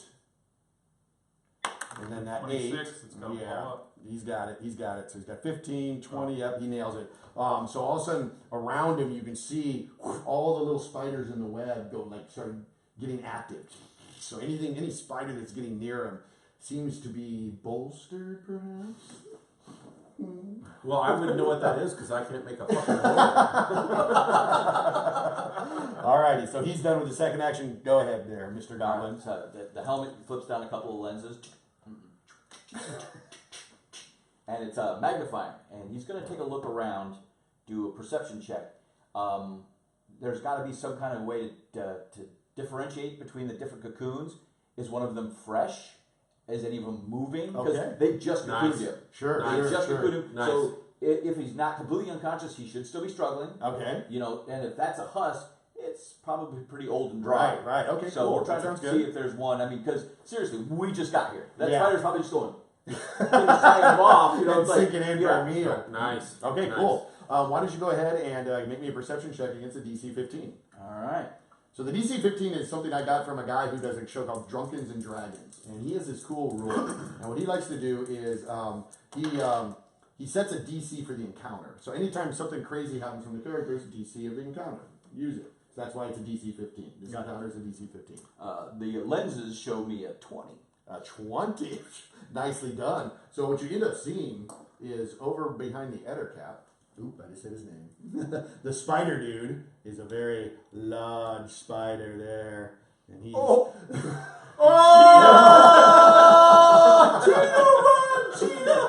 Not what I was looking for, but I'll take it. and that could be maybe the area, maybe it's the big one that's doing it. Gotcha. So it looks like he wants to protect a cocoon there, but it could be, it's not guaranteed. Yeah, it could be. It might be the direction you want to go. So what would you like to do now? Now we are going to go. Okay, now you're still immobilized, so you can't move until you shoot. Well, yeah, Okay. but I don't need to move. Okay. We're loading the giant car. So describe what is you're in a turret? We're in a turret on the back of the Centaur. It's strapped in, Uh-huh. and it's this big steampunk-looking metal and steam and gears. And there's actually a couple of floating like ion stones that do power. Oh, that nice. float around it, and it's just gears. And he just picks parts and sticks them in, and cranks, and whatever he needs, he just sticks a couple of pieces together and makes what he needs. If I was gonna fall out with that junk gun. Yeah, but there's a couple of there's two crossbow. They're set up on the sides. Uh-huh. Two crossbows. There's a big tube in the middle that looks like there's some flames dripping out of it. Man, we need and some armor other, for this. Yeah, there's We some need armor there's some for other this. like mortar type stuff on the side. Oh just man, I love whatever this he character. needs. Okay, that's fantastic. Mortar. Go ahead and who are you attacking? We're going to drop a flaming grenade Oh, nice. right there. Okay, now you gotta pick a square. I- All right, now 4. Are you doing 2 by 2? Yeah, 2 by 2. 2 by 2. So you take 2 squares. It's like it's a cube basically. Right. So It's gonna- there's no squares on this. Yeah, you can see the white marks. So Oh. you can either go 1, 2, 3, 4, 1, 2, 3, 4. If you want to hit both of them, that would be a 3 by 3. Okay. So we will go ahead and hit him then. Okay, and so it's a 2 by 2 2 square. by 2 square. Okay, so and it's a weapon though. It's already included. All It's that already stuff, right? included. Okay, so we don't have to worry about the disadvantage. We're gonna look into that a little later. Too. Yeah. yeah, that's fine. Okay, so go ahead and make your check. Is this against what ability? What defense are you going against? This is against guard. Guard. It's a 20. It's a 20. All right. So Whoa. Would he even have to make it that big, or could he target? a it's single that big. I think it's because it's a weapon. It's a weapon. It comes out. It just It's- does. it's- Yeah, it just It does. just It's does. basically it's a grenade. Okay. Tonk. Yeah. All right, what do we got? Oh! Wow, You know a lot. 2 8s. Tonk. I don't even need to watch. All right, so we got 2 exploding 8s. Go ahead and add 2 more 8-siders in there. Feel free if you want my yeah. infected DM dice. No. Come on, man. They'll roll good for you. Yeah. All right. That's a 10-sided. You think we can contaminate the Bronco dice? No, I think we could have. you never know. Nice rolls. All right, so add it all up. 25, 35, 43. 40. Wow. He's got, so you do a 23-point wallop on him. And is it an energy attack? Yes. You did over 10, so you did an exceptional hit. So you're going to be able to apply a Bane that's based on energy. Right. And furthermore, we need to mark him for 23. Wow, 23 more? 23 So more. that's 26. So a What I need to know is quarter and a total. 1. There you go. All right, so he's at 36 right now and still kicking. But I would like to know, first of all, describe it and then describe how this Bane comes into effect. A popular one is burning. Right. You catch him on fire with persistent damage. He's also well, it has to be energy. It has to be based on energy, right? Because you're Okay. inflicting a Bane that this attack could invoke, and you get it for free. Gotcha. So if you can't think of anything, just go with burning. Just Yeah, we'll do Persistent the burn. Okay, that's cool. It's, Yeah. just, it's a grenade. Yeah, It's gonna burn grenade the whole explodes, area. it lights them on fire. Oh, Now, so- does it affect any of the other spider webs now? Now, is that whole area cleared of webs? Let's go ahead and say that too. Yeah, that's another reason I use the Blam. So Nice. there's 4 Nice. squares. So what 4 squares are you picking? He was on the corner, so 1, 2. Okay, 3, cool. 4. All right. So let's put down. I'm just going to mark those. Oops. Let's put little markers there. So these ones here you can safely travel through. Those are those there. And then go ahead and take one of your tokens, your yellow tokens, put it on him. Remember that you're giving him persistent damage. And what was the power level you did that attack at? That is a 6. A 6. Do you know what the persistent damage for is on 6? I was trying to find that. Well, I'm going to I say. get it. Hang on, I just Oh, saw yeah? it. Hold I on. We just can saw get it. Just a second. Okay. Doing awesome. So we're going to go ahead and move forward though. Yep. Anything else you want to do? You want to, on your move action, you want to try to shake the immobilized? Yes, we'll try to check. Okay, go ahead and roll die 20. If you roll a 10 or higher, you shake it. Nope. 7, you are still immobilized. All right, we're going to move on then. Sure. Next to go, What level did you say? 6? 6. 6 persistent damage is a die 8 per round A die 8. Okay, at the beginning of the target's turn. correct. This spider comes out, comes over, and goes for the front man. Of course he does. And does an attack. All right, so this is going to be a bite. He's making an agility attack here, and then it's going with advantage 1 against your guard. Sure. Here we Yeah, go. remember, none of us have armor either. Well, Yeah. you do. No, you took it off. I did not. Yeah, you took it off. So don't. What is your armor normally provides you 2 points of guard? Take Right. 2 points. So minus 2 from your guard. What is your guard When now? did I take my armor? No, he didn't. He He was didn't. right. The Oh yeah, that's right. He's I the creative took mine. solution. You still have it. So what is your guard defense? 18. 18. Here we go. His advantage 1. He removes the lowest dice and rolls a 15 and misses. Oh! Not today. That doesn't happen. And you're focused on this elite there, Brax. Like, oh, I can't wait to get a hold of him. I can't get away to. And a little chomper towards you. And your guard without the armor 20. is 20. Here we go. And I take I rolled all 7s. So I have a 25. So he sinks his teeth into you and does 5 damage. In addition, you feel poison into your veins. And you are poisoned. Now, is that just a bane as well? That is a bane that you can shake. But at the start of your activation, when you activate, you're going to take some damage from the Okay. poison, and then you can try to shake it off in your move action. So we have immobilized, poison, poison, immobilized, immobilized. All right, awesome. And he's already gone. Oh, cheetah. Oh yes. He can actually reach you from there. He's because he's got those long arms, just like friggin' Frodo getting. This thing is amazingly big, and he's going to do a bane attack and try to immobilize you, and keep you still. So he's going to do an agility attack with advantage 2. So 2 dice in here. It's going against your guard. Here we go. Against your guard. Oh no! I rolled a 1. All right, so he keeps the highest 2 and doesn't even come close. You're too fast. He starts to spit webs at you, and you just. Why did I attack my guard? Oh, I need to quit. Yeah, I know. It's your strength. Okay, and I believe lightning fast. that is it. So then we're going to go to the remainder now. We have the losers group, but I am going to take a 30-second break, and I'll be right back. Do a little bio break. And then you guys get ready to go. Everyone in the losers bracket. I believe that's Brax.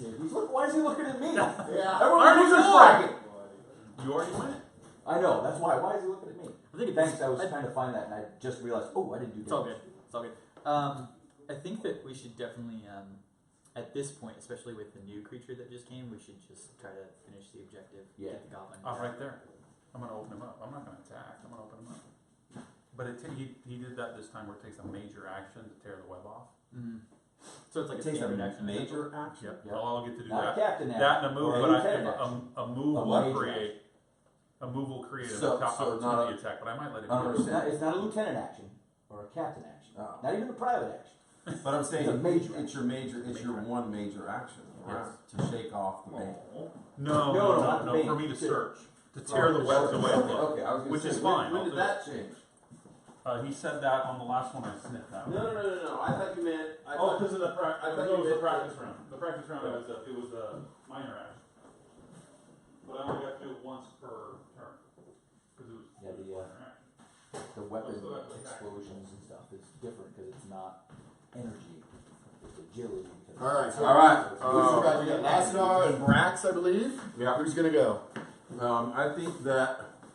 I actually think that Lassadar will go first, if that's okay. That's fine. Okay, Lassadar, you are immobilized at the turn.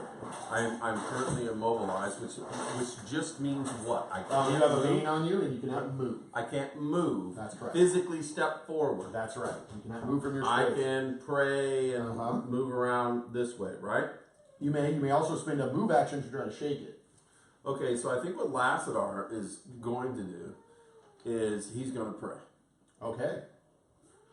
And he's going to say, Lisala, even though I'm surrounded by evil, I ask for your protection. And he is going to first heal Brax. Okay. Minor action. Okay. Area of effect, just Brax. Okay. Okay, Well, so no, it's a minor action because it's a heal spell, and you have the moon focus too. correct. And you can cast it with advantage 3 on him. So you don't have That to is roll a check if it's you. So you just roll because you don't need to do area effect, but you can do it with advantage 3. And what power level are you doing it at? 6. I think Mason's trying to say hi to us on chat. I know, because he was Mason! Mason is Von Stad. Von Stad, we miss you! Yeah, now Von Stad will be joining us in PaizoCon. Nice. He's got to work, unfortunately, so he couldn't make this particular adventure or the next one tomorrow. But we will be joining him for many activities, my friend. It's good to have you here. So my question to you is, why don't I cast it in an area of effect around Are you trying to Brax? Are you trying to get yourself also?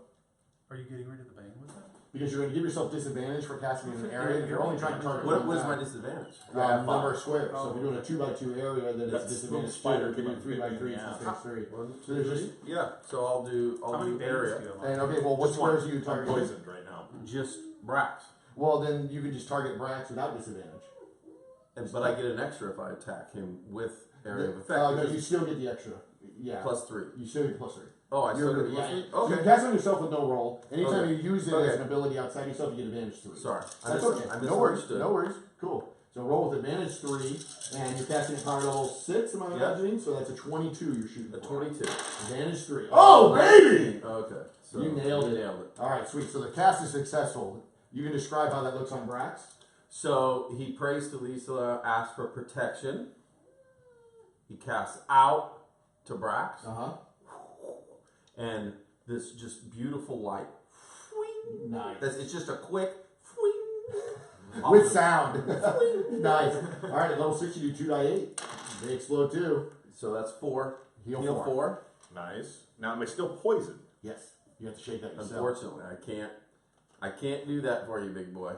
Alrighty. So you still have a move action? Would you like to try to... No, I still have a major action. Actually. Oh, that was a minor action. That's right. Lassador! I'll consume. So Go for it.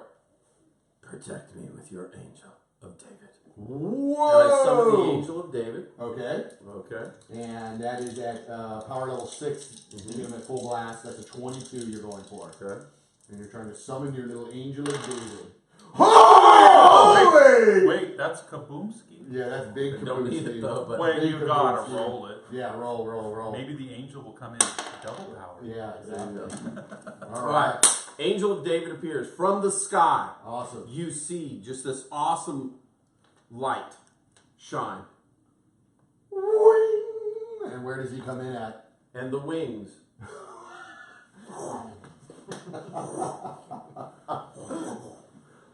I'm guessing. Can I, when I cast him and he lands, can I have him land wherever he wants? Yeah. You can do it anywhere within 50 feet of you. 50 feet of me. Yeah, So that's I'm pretty much anywhere. Oh, okay. And then he can activate too. So you throw him right into the webs. All right. Well, he's an agility-based guy. And the Angel of David, by the way, is an agility based. Okay. But he has this particular artistry. Yeah. His art is death. This is when Massadar goes offensive. Go on. And he's about to paint his masterpiece. I love it. All right. So he has the ability to actually see with inside who he is attacking. Okay. And so he can actually pinpoint major arteries to cause bleeding. Ooh, nice. As a That's bait. Sweet. Okay. Dude. Sweet. Okay. All right. So he's not attacking Cheetah. I guess he's going for the giant spider.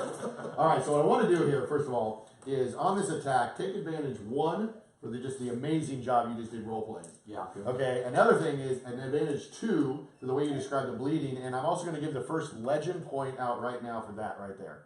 So you earn a legend point. Well done, Well sir. done. Now, legend points can be used to add advantage to any of your checks, and if you use it, you also get an additional +1 to any die. All the dice that roll, each dice rolls an extra +1.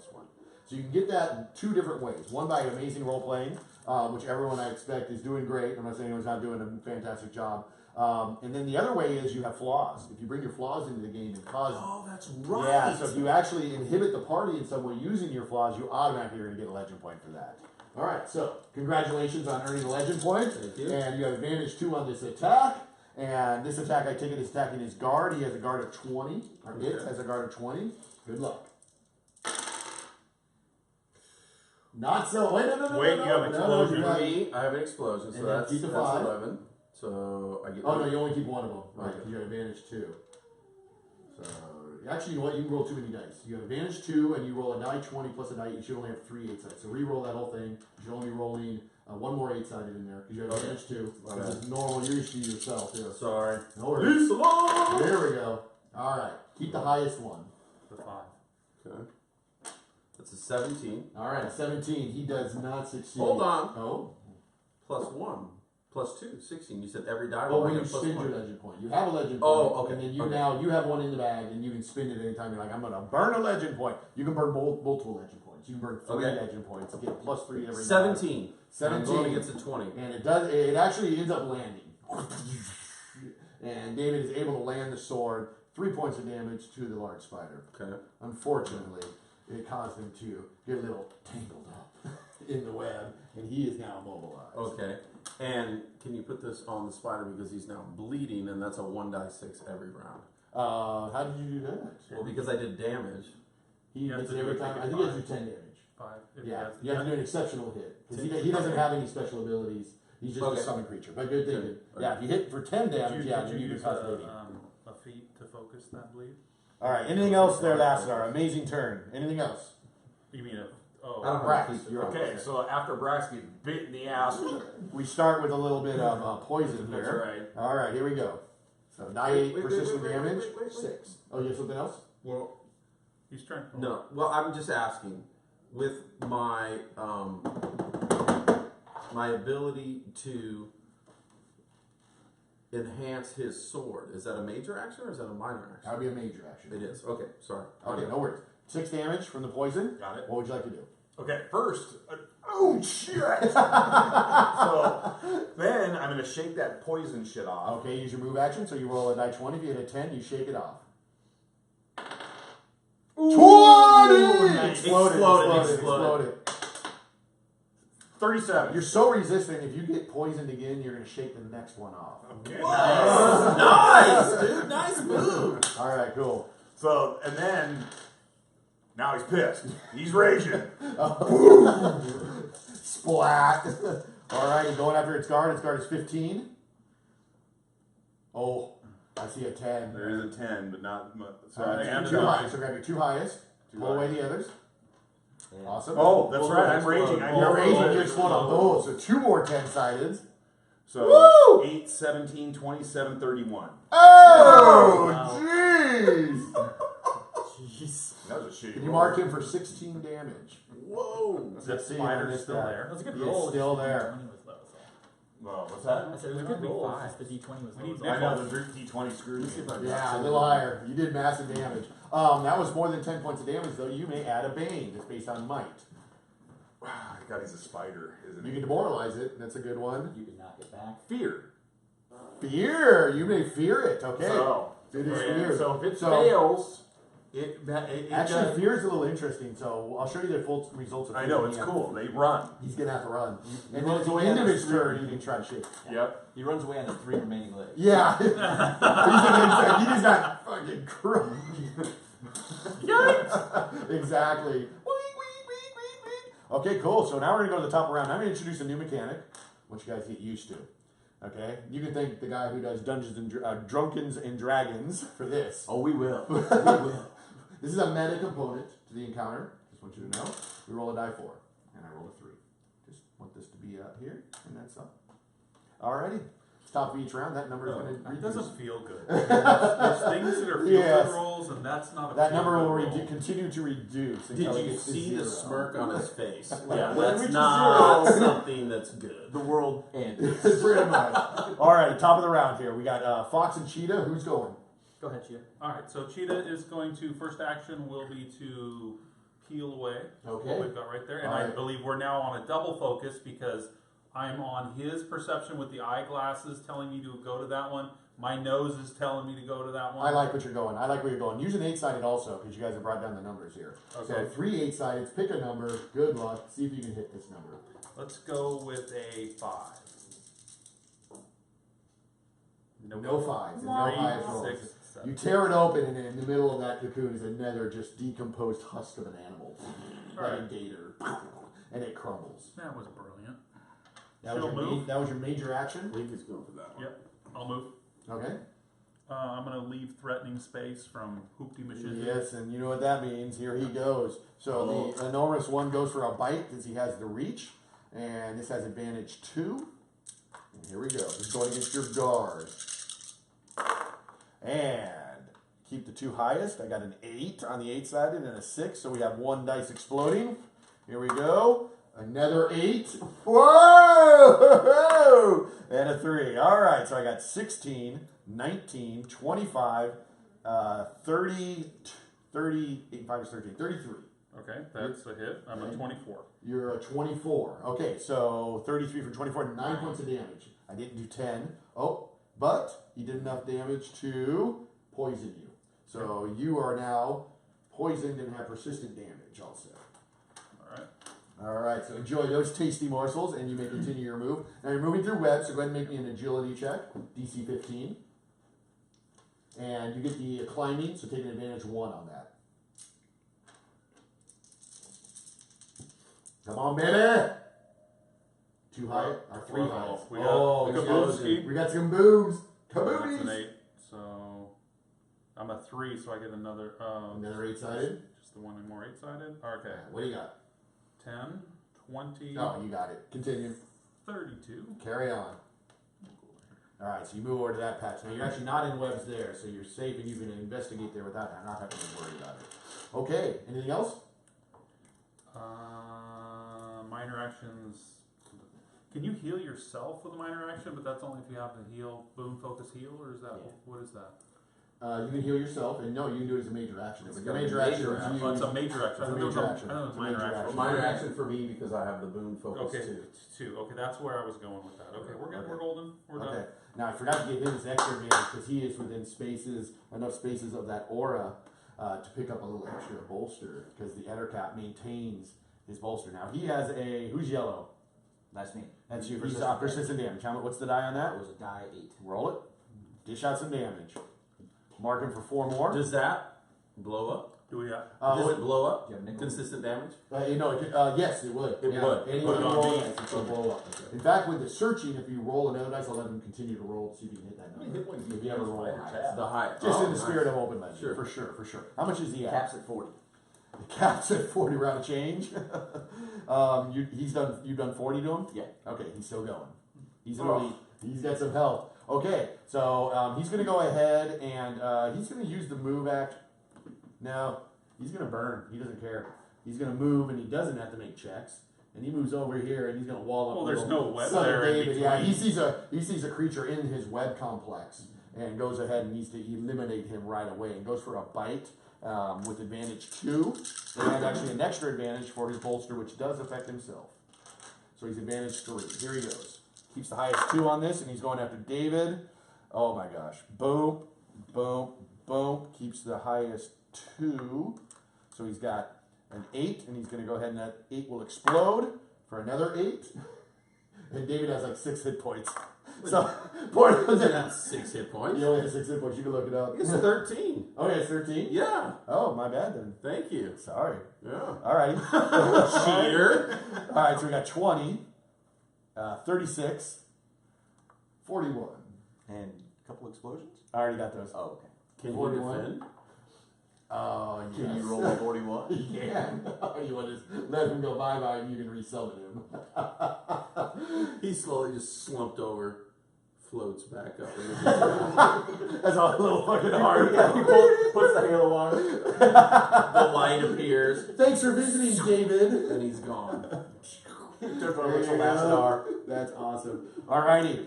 So Cheetah went. The elite goes. Fox, you're up. Poison. Sorry, poison. So it's a die 8. I'll go ahead and roll this. Here we go. 2 points of damage for the persistent. Okay, and then how do you resist Banes? You use a move action. Okay, and then you roll a die 20. If you roll 10 or higher, it's gone. Cool. So what are we doing? Resist. Okay, so it's 2 die 20. All you gotta do is hit attack. And then he's gonna attack. Fox whips out his 2 katanas. Okay, hold on. It's only a move action to resist. So let's take care of those quick. Those are quick, free. quick. Those are their move actions. You can still I attack. just was gonna make the rolls all at the same time. Oh, you had some extra dice in there for the resisting in there? Oh, look at you go. Well, I had it all planned out. Okay, go ahead. It's agility. Wait. What are you doing here? Intruder alert. Intruder alert. Oh, Intruder alert. on Intruder camera! alert. On camera! Everyone saw you. Everybody meet one of Glenn's daughters. So the immobilize is an agility attempt, correct? No, it's just a die 20. just Just a die roll, 20. real quick, roll a die 20. Oh. You roll a 10. Yes Okay. or no? And yes. Save. Immobilize is gone. Now the persistent damage. Sure. Die 20? Yeah! That exploded, by the way. Yeah, roll explosion on that. If That was you poison. can remember, it's lightning here. It will be immune to any further poison on the next one. Okay. I'll let him Alright. shake it out because you got that resist so well with that 20. Attack with all. Okay, now go ahead and attack. All 3. Alright, so Fox whips out his katanas. Swing, swing, swing! Right. Just like, No, it's katana Alright, time. sorry. oh yeah, it's katana time, guys. Sorry, our bad. Fire Our bad. formation We Fox is not in. It didn't work very well, by the way. Um, We're not very good at it. Alright, so Fox is gonna try to melee this spider to death, Okay. and then the lightning and ice are gonna shoot. Okay, And you're adding them. augmenting. Wow, there's more 6s. Hopefully this is better than the last one. Because though. the 20 It's not sides are great, killing man. him. Yeah. The Okay. 20 sides are rough. Roof. Now you have And these 76 are Green. against guard, right? Correct. Okay, you're going against 15. Okay, hold on. You got some explosions there, boss? Alright, so I add more 6-sided in. There you go. Oh, nice. Alright, so melee attack first is 21. 21, that is a hit. Alright, you slash him for 6 damage. So let's get Okay. some coins on there. And We're gonna have the to get a piggy bank. I know, seriously. frostbolt is 10 damage. 10 damage? Or 10 total? 10 total. Sorry. Oh, okay. And the lightning bolt is going to be A lot more. 30 damage. Or 30, sorry, the Thir- roll is 30. The roll is 30. Okay, and he has a guard of 15, so another 15 damage. And that will remove his. That's 21. But in the lightning, though, rolled the 10, am I right? He ended up dealing 3 damage with his lightning. He's struggling today, though. He's got that poison he had to shake off. And then all of a sudden he realized the shadow overtakes It him. was actually Yeah. ice. It was ice that. It was hit ice that him. did that, so Yeah. ice is able to hit him in there. He ends up doing the 3 damage, but with the twist happens is out of the webs, another one shows up. Okay, so after the additional spider drops down, Fox heavy sighs. I grew tired of these games. Find the goblin. We're leaving. So Fox will make a move. Go 5 and stop there. Okay. They can't move. They've already used their move You're right, actions you're right. to resist. So he separates and moves 5 feet forward. That's good. And that's the end of my turn. Okay, outstanding. Nicely done. Alrighty, now we go back over here to the spider dude, and let's see here. He is going to. Oh, he doesn't like this creature here going after his prey, so he's going to go ahead and move, and he can go 1, 2, 3, 4, 5. Oh, I'm sorry. Is the cheetah a little And faster? at the start of his turn, oh no, this is his bonus action, so he's already done this. Oh, okay. Oh no! But- Every time Yeah. he starts up. Actually, you know what he's going to do? He's going to try to resist it. Instead of moving, he's going to go ahead and use, because he gets a major action as his bonus action. He'll use it as a move action and go for a resist. So he just rolls a die 20. Here he goes. What is that that's on it? It's a persistent damage. Right? He's on He's on fire. fire. And he rolls a 60, so he just spins his Did move he action take the damage? and He pats took out. it at the beginning of the round. Yeah, he took Okay. it. So he pats it out, and you can have your chip back, and he's no longer inflamed. And that is his extra action this round. Now we go over to. The winners. Yes. I gotta get your name down. It's a new character. Yep. And I'm gonna get it. Give me a sec. I wrote it down even too. Greg Snack. Greg Snack. Greg Snack goes. I'm gonna fill my beverage. What? So While he reloads his cannon. while he reloads his gun. Give me 1 sec here. Can you shoot freaking fire so you burn this off both of them? It might hurt you. Yeah, it would roast everyone here. No, I mean if you're shooting your fire. I'm shooting a hand grenade or a grenade that lands and explodes. Okay. But I'm saying if you were to shoot a flamethrower. Yeah, if I were to Burn you. shoot my flamethrower, it would be a 20-foot cone. It would only get to here. Okay. You said we were gonna play for like an hour and a half, 2 hours. It's been 2 hours and 40 minutes. Yeah, we know. Has it been 2 hours and 40 minutes? I know, it's like crazy. I know, it's unbelievable. Sorry, guys. Yeah, it's super fun. All right. So it takes the cigar, lights the fuse, tonk, out comes another one, and now I'm assuming he is Yes. in those 4 squares, Uh-huh. so they are touching, Yep. and You can get both. both of them. Nice. All right. So And this Jilly- goes against guard, is that right? Yes. Okay, they both have a guard of 20. Okay. So we have 2 Can, I have, D6. can we have 4 more blues? There's a brutal. Brutal. All right. That is. That's Oh. right. This is 17. Then I need one more. You got an 8 exploding. Yep. All right. So Nice. that is 5, 7, 15, 25, 32. 32. Whoa. So 12 damage to the spider. That guy's dude. gotta be dead. What, the 12? What's he at right now? 40, you said? Yeah. So he's at 52. Okay, 52. Put him at 52. There you go. And we need the blue markers He's because an there's more elite. spiders. Spider guy. Elite! This is my diabolical stuff here. And what about Spider Lad? Spider, what's he at? He takes the full damage too. What was it? He is at Yeah. 3. Oh, So it's 12 damage, right? is yeah, it the he's same? 32? They, Yeah. they both have the same resistance? They both have the exact same guard. Okay. All right. So then he's needs a 15. And what's he at total? He would be at 15. Total 15. Yeah. Okay. He's still only low. taken 3 points of damage. But you did 10 points of damage to each of them. Yes, and they're both on fire. Alrighty, put your yellow chips on each of them, and you light them both on fire. Plus, that whole area. It's web free. Is web I don't free. think we have any blue ones in the Yeah, I market. know exactly. We just know that whole area becomes web free. You just light it up. Awesome. Anything else? That 10 goes on him. Or does that 10 go away? That was on this elite fool. No, yeah, his stuff's here is at 52. Yeah. And the spider is at 15. 15. She Cool. had only taken 3 points before that. Brutal. We are going to attempt to free ourselves. Okay. You hit a 10 and you are no longer immobilized. No. Enjoy the webs. You are just hanging out, just Snacks just- dangling in the fire and smells from webs. Snacks just looking You don't even around. touch the ground. So cool. Alrighty, it is time for some spiders to go. So we got one here on ice, and he's gonna go ahead and make a little attack with a bite. And we will be doing with advantage 1 on this, going against your guard. And here we go. And keep the highest, and keep the 2 highest. So I have advantage 1. And I have an 8 that explodes. Okay.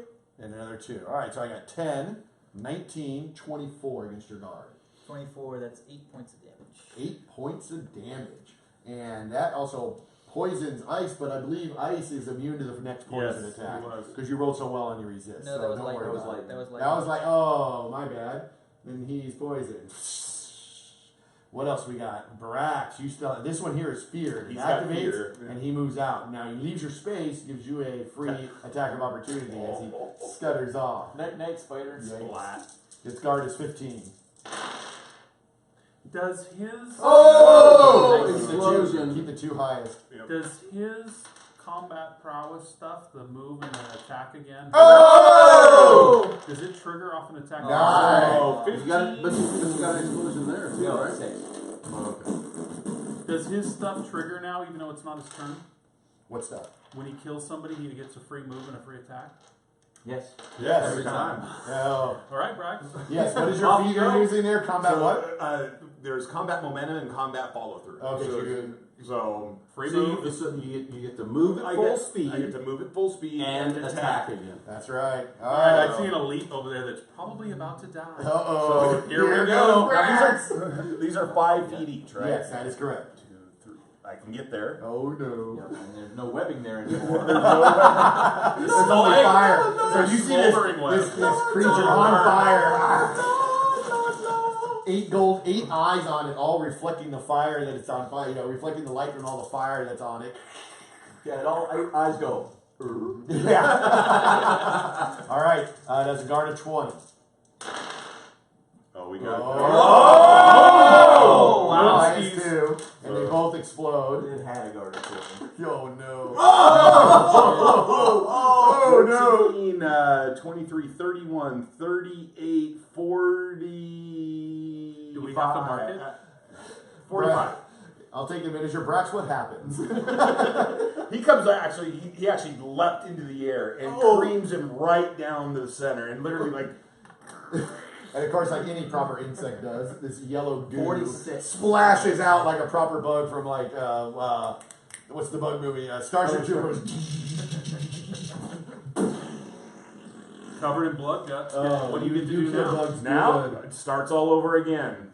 So as soon as he makes a kill, It's combat. not even his turn. I know. It's ridiculous. Okay, now you're moving. Hold on. You're stepping into That's all- it's all burned up. teamwork, baby. Let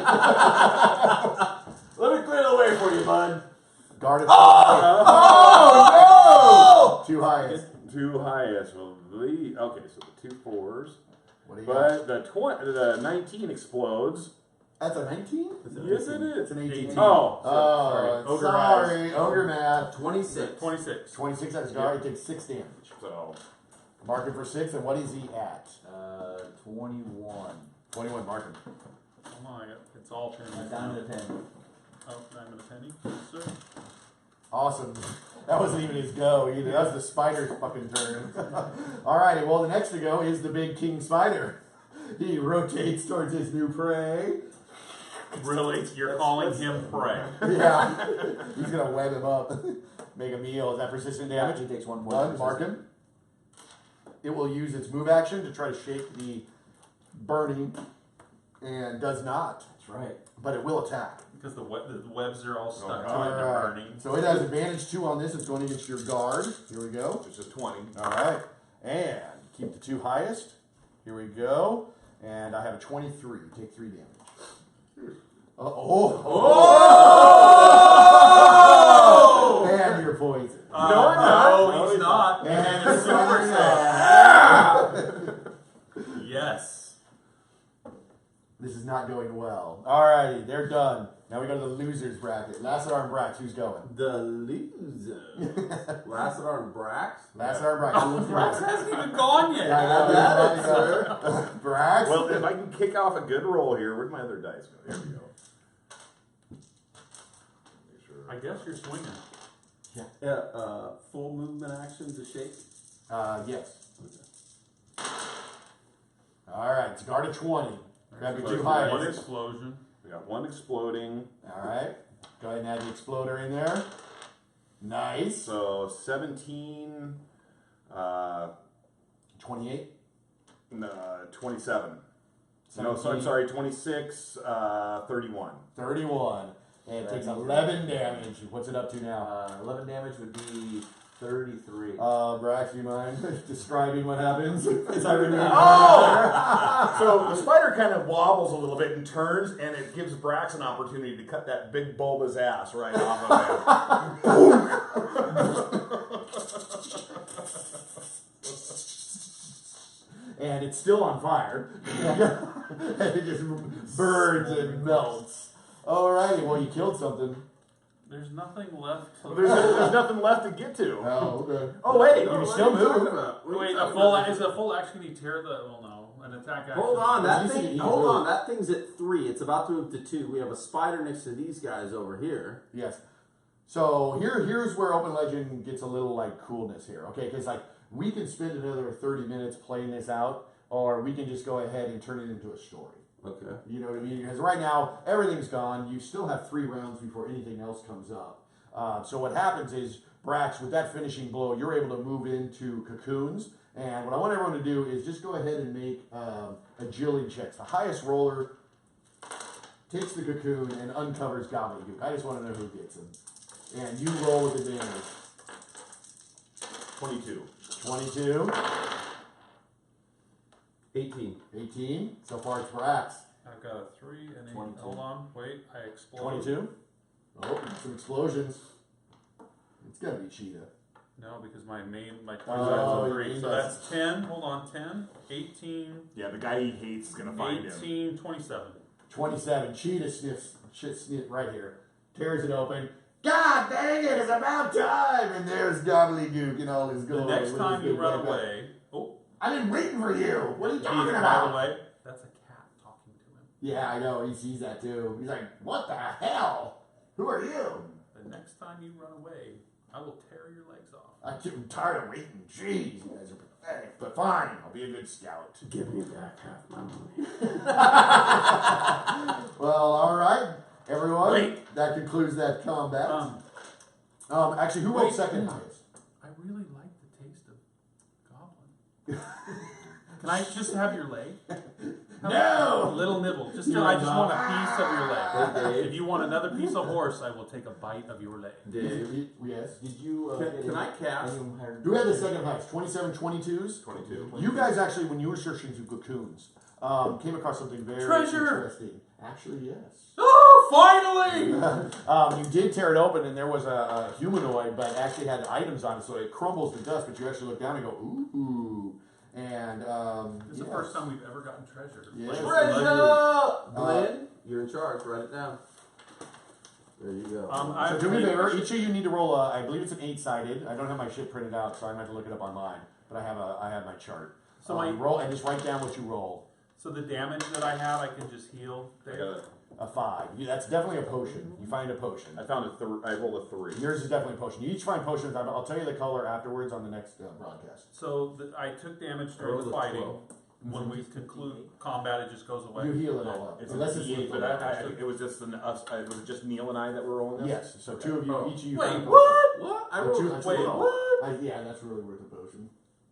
I found. I'm gonna steal. You said an 8-sided. Mine exploded, fucker. I'm stealing potions out of the back of this freaking stupid Yeah, you goblin. came I across just 2 freed. potions in your searches through the cocoons, and were able to hustle out of there before another avalanche of spiders came down from another area before the 4-sided ended. You So didn't well even done, ask me congratulations on your combat. Bravo. Thank you for joining us. We're going to be broadcasting either 1 or twice tomorrow and continue the adventure, and then the adventure is going to continue into PaizoCon. We're not going to be able to broadcast from PaizoCon, very highly unlikely. But while we're here at Brax's lovely home, we're going to hopefully, every time we play, we're going to put a camera on it. So stay tuned. Follow Chaotic Good on Twitter if you want to get updates. And we'll just keep you... And check out the Unwanted series if you haven't seen it yet. Check out the Unwanted series that we've done, and it's Starring about Brax. Starring Brax. and season 2 is coming soon. That's right. So, Absolutely. guys, Well done. Well to done. victory! Fade to black. And say goodbye. Peace.